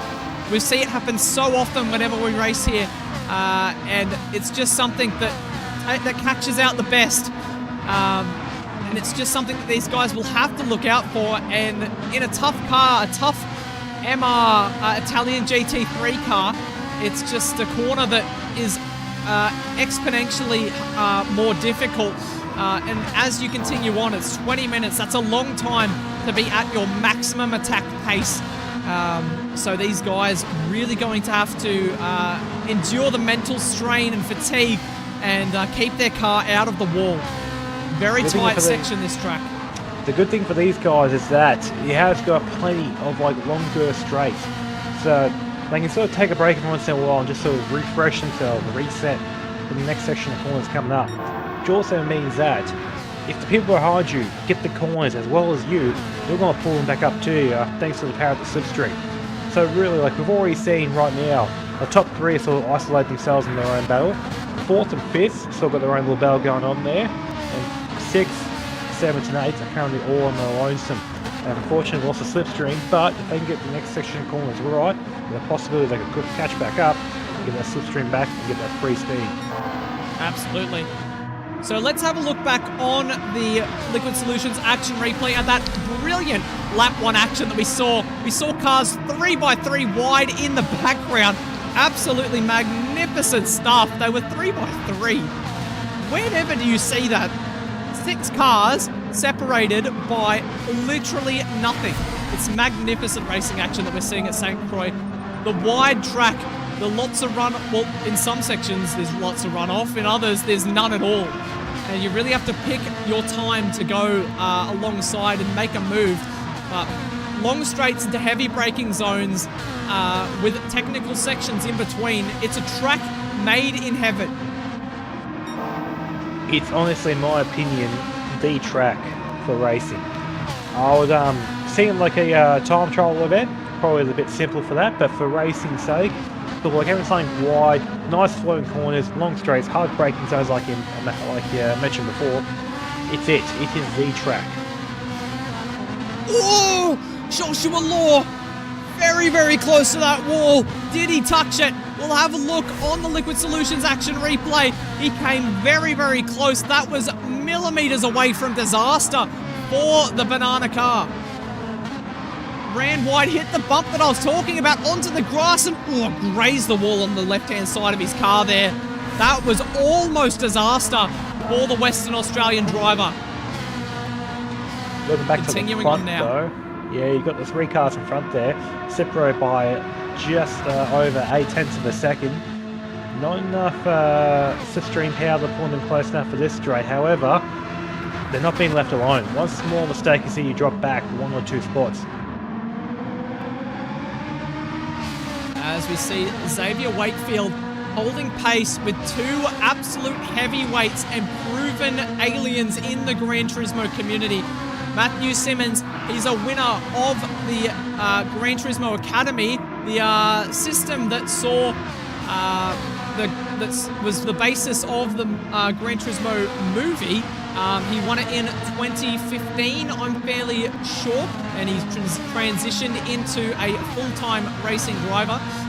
Paul Candinolian, he's always been at the front of the Gran Turismo racing scene. Runner-up last year in MAGTEC 2023. He's always there or thereabouts. Very quick operator. And Xavier Wakefield, I believe just 13 years old, and he's competing at the top of his game. Representing Queensland in the Kraken Esports colours in the number 25 Ferrari there. Xavier Wakefield has been up and coming through the Sector 1 main game Series 4 quite a few seasons, driving all the way down in Division 3 and has found his way to the top of Division 1, a true climb to domination. If I may use a quote from an old Supercars bit of footage, this kid is dynamite. He is rapid. I'm not sure where he's found his pace, but whoever he's done it right. He's throwing haymakers with some of the best Australia has to offer, and he's only 13. A few more years of maturing, he could be like Max Verstappen. You never know. Xavier Wakefield's father also races in Sector 1 under the username Old Wakey, and he's gone on record when Xavier Wakefield first joined Sector 1, as he said, "If you think I'm quick, wait till you see my son." Oh, as we see Josh Law hitting the fence once again, just a slight graze of that wall. We'll have a look on the Liquid Solutions action replay. Such a hard corner to get right, this sweeper. It falls away from you as well and sucks you to the outside. It's very deceiving, and it's very challenging, but also, speaking of challenging, Lung and P4's got a 1 second penalty. He's going to lose a couple of spots from that. Yeah, absolutely. Finished P2 in heat number 3. He really needs to get a decent finish here, and that 1 second penalty is doing him no favours at all. Yeah, penalty burn zone right there. Bang, done. Oh, as Law goes straight through him, quite literally. Losing Take only P4 one position. there. Sam Leung, P2 and a P5 finish. It might not be enough. He's going to need to get back past Joshua Law. But that being said, Joshua Law is the same situation for him. He finished P2 in heat number 1, where the rain hit, and yeah, a P4 or a P5. It's tight margins for these guys. Oh, absolutely, mate. Tight margins, mate. Look no further than your top 3. Currently half a second separating all 3 of them, and Xavier Wakefield there in P3, setting the fastest lap of the race with a 2 minute 7 dead. That is rapid pace. Absolutely. This kid is quick. Oh, sniffing the exhaust fumes of Matthew Simmons' Ferrari there. Just need a bit more grunt and those exhaust fumes, mate. They kept him going. Over the bridge now and on the brakes. These guys single file all the way through the first 5 laps. No one's daring to leave that slipstream. It's too powerful. It's just... Oh, Wakefield there, a little bit slidey through the long right-hander. Lose a little bit of time, but still within touching distance. That's it. As long as you can keep within that 1 second margin for the next few laps, then these guys will start to get a bit squirrely. Every point will start to count. Candinolian would have really hoped that he could edge a gap over the other guys, but he's going to have to work for this win. And this is a much-needed win. Do a phenomenal job there, Candinolian, by leading the way and, you know, giving everyone else a slipstream. And he's still not losing that position. He must be doing fantastically through the corners of this track, being able to pull enough of a gap so he doesn't get overtaken on the big long straights. Could we see a move from the young Queenslander? No, just holds it bait at the moment. This is showing that he might be young, but he drives very maturely and in a smart manner, as he... I think he finished P4. Was it? No, he finished P3 in Heat 2 at Bathurst, so P3 should be enough. And he knows that should be enough, so I don't think he's too eager to get by. Yeah, the heat now really just gets you a ticket into the big one. Right now, if he can take a spot, he will. Try and get some more points on the board and some more bragging rights, but really there's no need for him to go forward any further. What's going to hurt him is going back. As we're riding on board with Connor Pushlik at the moment, who has fallen a little bit astray of Luke Stone in 6th position there. We also see Jacques Bezaldenau there in P8 in the Ferrari. Definitely an interesting livery on that Ferrari, with the back window coloured out with pink. And with I guess he doesn't want to see what's behind him. Yeah, I have a feeling that the aim with Jack's car was that he would blind the opposition with the chrome, and then... Well, that's all I've got. That's all you need, mate. That's all you need. That's fine. Last time we drove at... well, not last time. The time before, when we drove at St. Croix, we said the same about the Datsun racing cars in the Sector 1 main game, as they were just as bright, almost sparkling, so as to blind the opposition, and then you drive past them when they had 2 days to see anything. Yeah, well, look, honestly, it's working, I guess. Oh, maybe not really, because currently down P8 there, but at least at the start of the race, I did feel like some of the cars around him were a bit distracted and possibly dazed by it. So I say, look, your theory could be accurate. Sam Leung and Josh Ualor, I should say, are still going at it. The Tasmanian and the Western Australian driver. Joshua Law clipping the wall there as well. We could see Sam Leung chucking it down the inside at the first turn. What does he do? Speaking of chucking down the inside at the first turn, Wakefield just did that to Matt Simmons. Oh! Yeah. We'll have a look on the Liquid Solutions action replay. Fires it down the inside. Textbook move from the young Queenslander. Yeah. Matty Simmons tries to hold it around the outside, but can't quite do so. Very challenging to do so, that turn 1 complex, but he's done 2 things, 1 good, 1 bad. Good thing, Wakefield, you have P2, congratulations. Bad news, you've lost the slipstream of the car in front of you, you're going to have no one pulling you along. So I've got a feeling, next few straights, Matt Simmons might go for a return serve. This is exactly what Paul Candinolian needs. A bit of a break from Matty Simmons and Xavier Wakefield behind, so that he can get the crucial points that he needs after a lackluster third heat for the Candinolian here. Yeah, unfortunately, definitely making up for that heat 3, I guess, errors. Candinolian is those unfortunate sort of errors there. That they're in a pretty sort of midfield result. Now he's putting that form he, I guess, wanted to have in heat 3 to heat 6 now. Currently got Joshua Law going at it side by side. There's a little bit of contact through the kink. But Joshua Law makes the room. Can Sam Lung try around the outside? Very deep. Tries to cut back. Josh Law parks it on the apex. No chance of the switch back for Sam Lung, but this means Luke Stone back into things. We have a three-way battle for P4. These guys need crucial points. Stone there saying, yes, boys, keep fighting. I'll pick up the scraps. He is there now. He's in touching distance. Don't be afraid. Don't think that Luke Stone's going to stay in P6 now. He's got back up. I wouldn't be surprised if he goes for a late move here when the guys in front are least expecting it. A three-way battle for P1 and a three-way battle for P4. Could you ask for anything more in a Motorsport Australia Gran Turismo Esports Challenge event? You absolutely could not, good sir. This is absolutely phenomenal. And just want to say as well, back to the front, Wakefield has closed that gap to Candinolian. It's now less than half a second. The battle for the lead is back on, boys.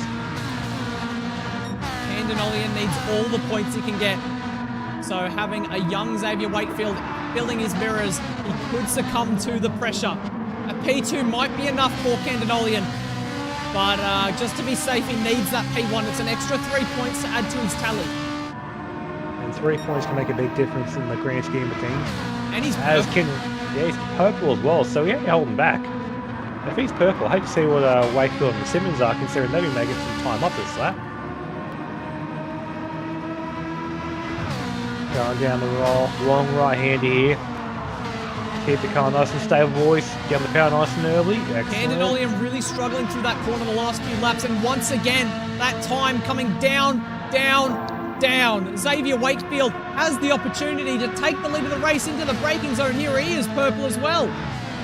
Through the kink, in the slipstream, under brakes. Can he get it done? No, slots in behind. But he is right up behind Paul Candinolian. This is an incredible show of racecraft from Xavier Wakefield this race. And really, I think there's still more to offer from him. He's right there. There are still another 20,000 straights left to go in this race. 20,000 straights. Give or take a few thousand. On the power, this could be it. Xavier Wakefield, this is the closest he's been to Paul Candinolian all race. Let's see what he can do. Will he do what he did to Matty Simmons on lap number 6? No, he holds true. 2 laps to go. Just want to say as well, on that lap there, Wakefield did improve the fastest lap by half a tenth. That's the straight doing wonders.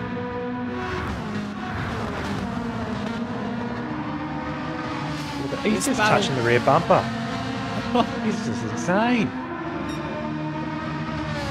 I think right now, Candinolian needs Wakefield to stay where he is.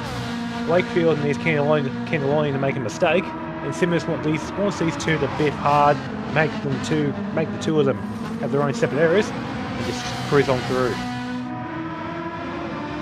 Wakefield, 2.5 tenths across the bridge. 2 tenths now.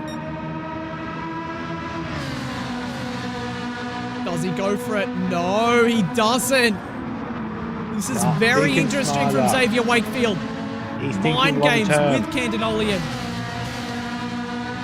This straight here, good enough exit gets good enough exit, which not the best, but it's alright.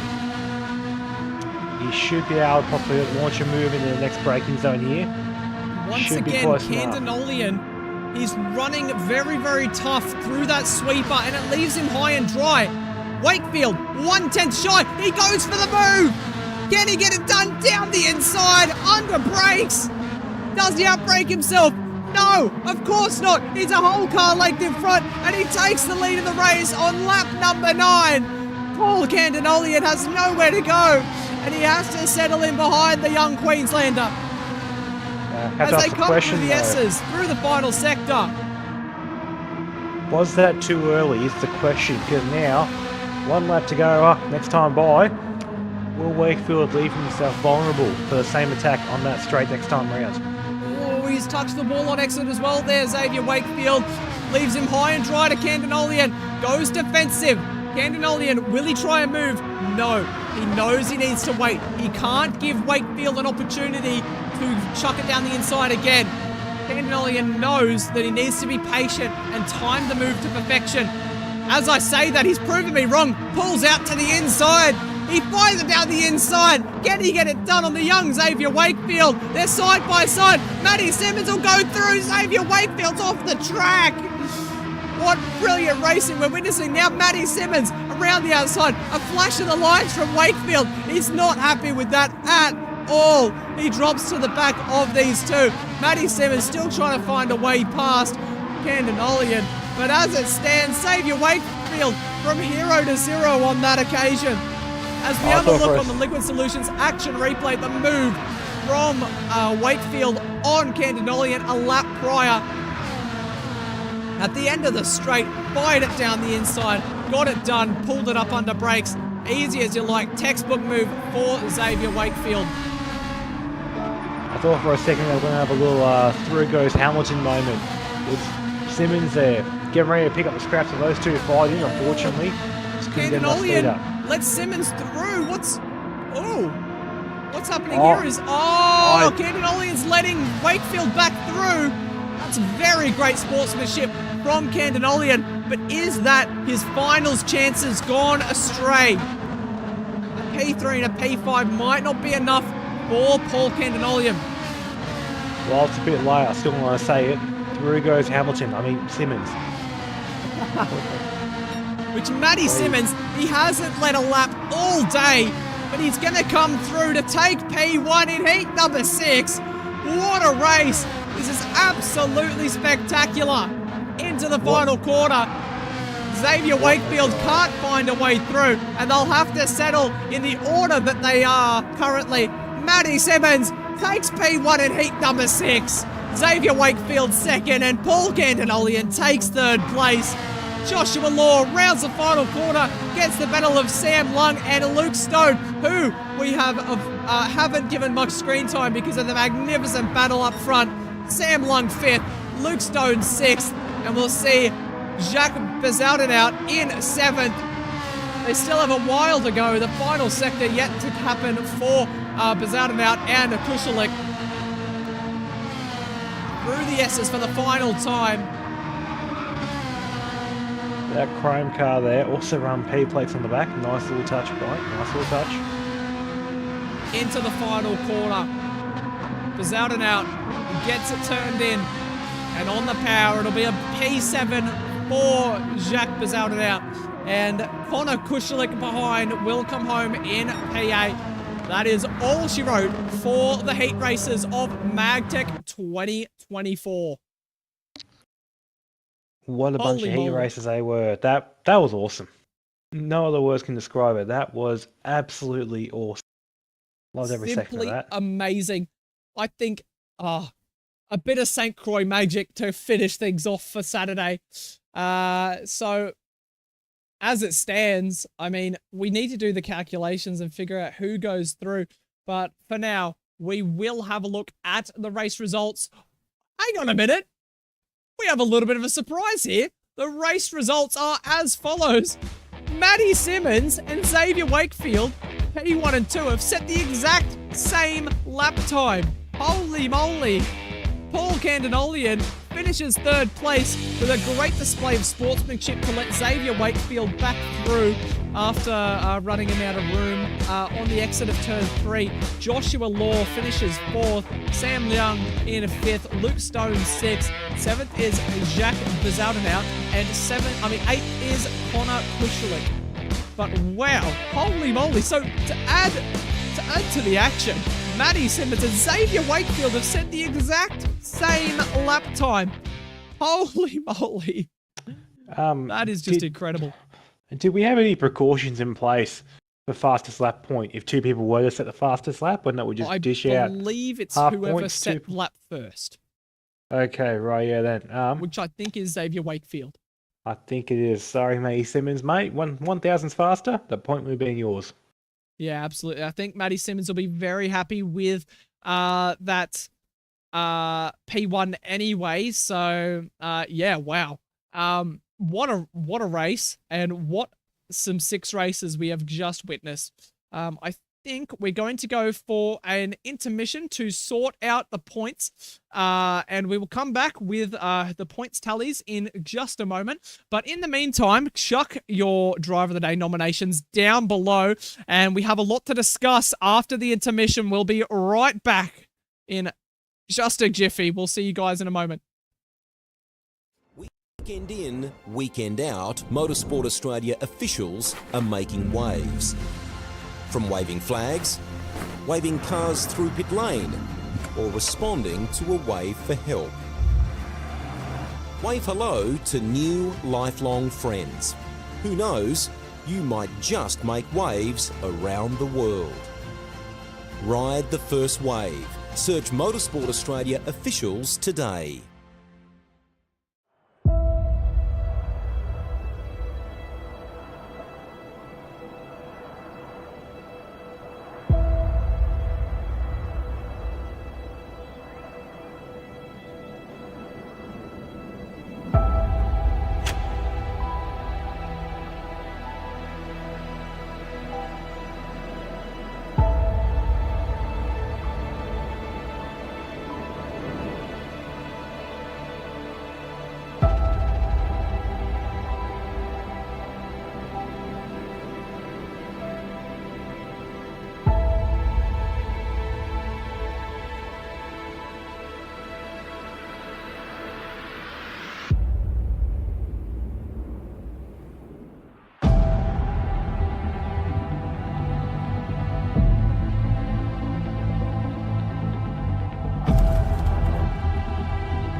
It's motorsport, but not as you know it. Test yourself and your everyday road car. Safe, affordable, but most of all, fun. And all you need is your daily driver. Experience the thrill of a sprint day.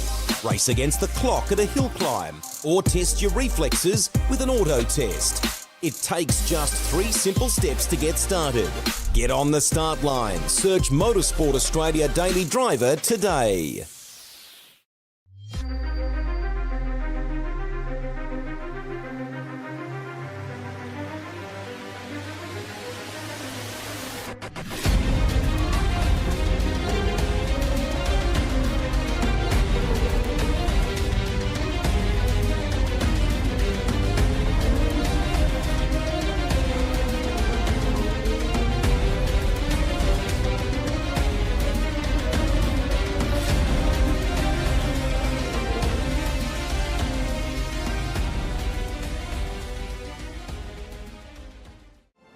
Weekend in, weekend out, Motorsport Australia officials are making waves. From waving flags, waving cars through pit lane, or responding to a wave for help. Wave hello to new lifelong friends. Who knows, you might just make waves around the world. Ride the first wave. Search Motorsport Australia officials today.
Weekend in, weekend out, Motorsport Australia officials are making waves. From waving flags, waving cars through pit lane, or responding to a wave for help. Wave hello to new lifelong friends. Who knows, you might just make waves around the world. Ride the first wave. Search Motorsport Australia officials today.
It's motorsport, but not as you know it. Test yourself and your everyday road car.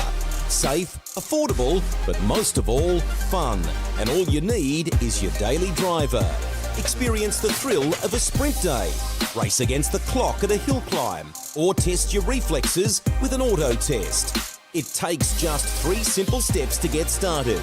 Get on the start line. Search Motorsport Australia Daily Driver today.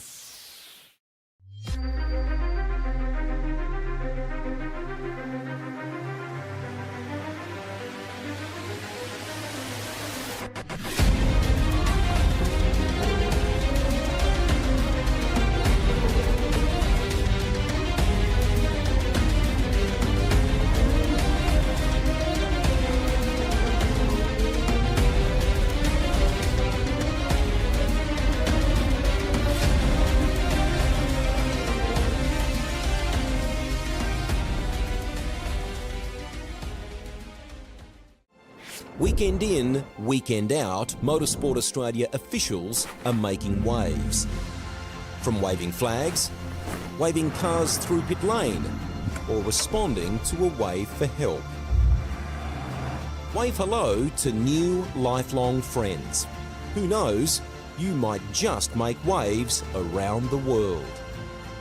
Ride the first wave. Search Motorsport Australia officials today.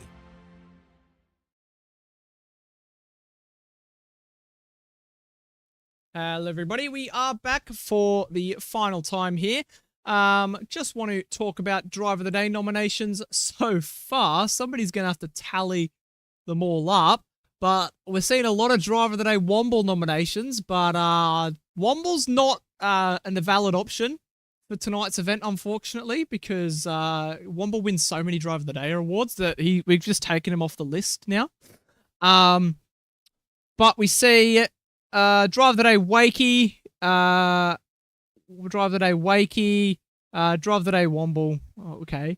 Drive of the Day Goat, Drive of the Day Wakey. There's so many Drive of the Day for Wakeys, and there's lots of essays in there, which I don't think we have time to read, but yeah, we're just seeing the same names being thrown around. There's lots and lots of racing action tonight, and we just love to see it. It's these sorts of events that throw up the best racing action, and a couple of the combos were absolutely brilliant for racing action, which we love to see, especially that last race at St. Croix. I've almost lost my voice at the moment, but I don't think we keep these... Oh, actually, well, who's in the comms box at the moment? Who have we got in here? Have we got Muffin and Black Friday? Are you guys here? Yes, sir. All right, so who Yeah, do we're you here. guys reckon your drive of the days are? It's tough to call because there were some bloody awesome drives throughout the whole night, but yeah, after much deliberation, I gotta give it to young Wakey, wherever his terminology is. Yeah, just phenomenal driving at Bathurst and just almost getting that win at St. Croix. Like, honestly, solid effort from him. Yeah, I'm gonna have to say, like, you got a couple of honourable mentions. Greeny had a good run. Struick had his races were flawless, but yeah, Wakey, in my opinion, that recovery drive at Bathurst, and then a battle with the big guns in his last heat. It's hard to say no to Wakey. Yeah, I've got to agree. Young Wakey, Xavier Wakefield, the driver from Queensland, drove brilliantly and got across the line in the end there. But without further ado, let's have a look at the points tallies for the event. Who races where? So this is it. Andrew Lee finishes on top of the pile with 62 points, a perfect sweep. Joshua Struick in second, 1 point shy of the perfect tally. Ryan Tame in third. Matty Simmons takes fourth. Josh Green in fifth. Joshua Law, sixth. Connor Butler, seventh. Sam Leung in eighth. Ninth is Jackson Austin. 10th is Xavier Wakefield. 11th is Liam Tame. 12th, Paul Candinolian. 13th, Gopi Mahinderjit. 14th is Aiden Matthews. And those are the top 14 that will be competing in the Category 1 final tomorrow. And we also have James Allen in 15th, Luke Stone 16th. 17th is Connor Kushlik. 16th is Heath Phillip. 18th, sorry, I'm blind. 19th is Kevin Cooper. 20th is Jacques Bezidenhout. 21st is Alex Bowen. 22nd is Matthew Smith. Scott James is 23rd. 24th is Angus Dumtsis. And Matt McCullum finishes in 25th. So that's everything that we have for tonight. So I think we're good to sign things off there. What do you guys think? I think we've just about covered everything we need to. I'm quite content to wrap it up and turn the lights off and get ready to come back tomorrow and do it all again. Yeah, absolutely. So thank you for everybody rocking up, enjoying the stream. Thanks for the drive, so heading out on track. And thank you to your race directors and commentators tonight, who all stepped up to the challenge and helped us put on such a great show. So we'll be back tomorrow, same time as tonight, for your Category 2 and Category 1 finals. So we'll see you all then. Bye, guys.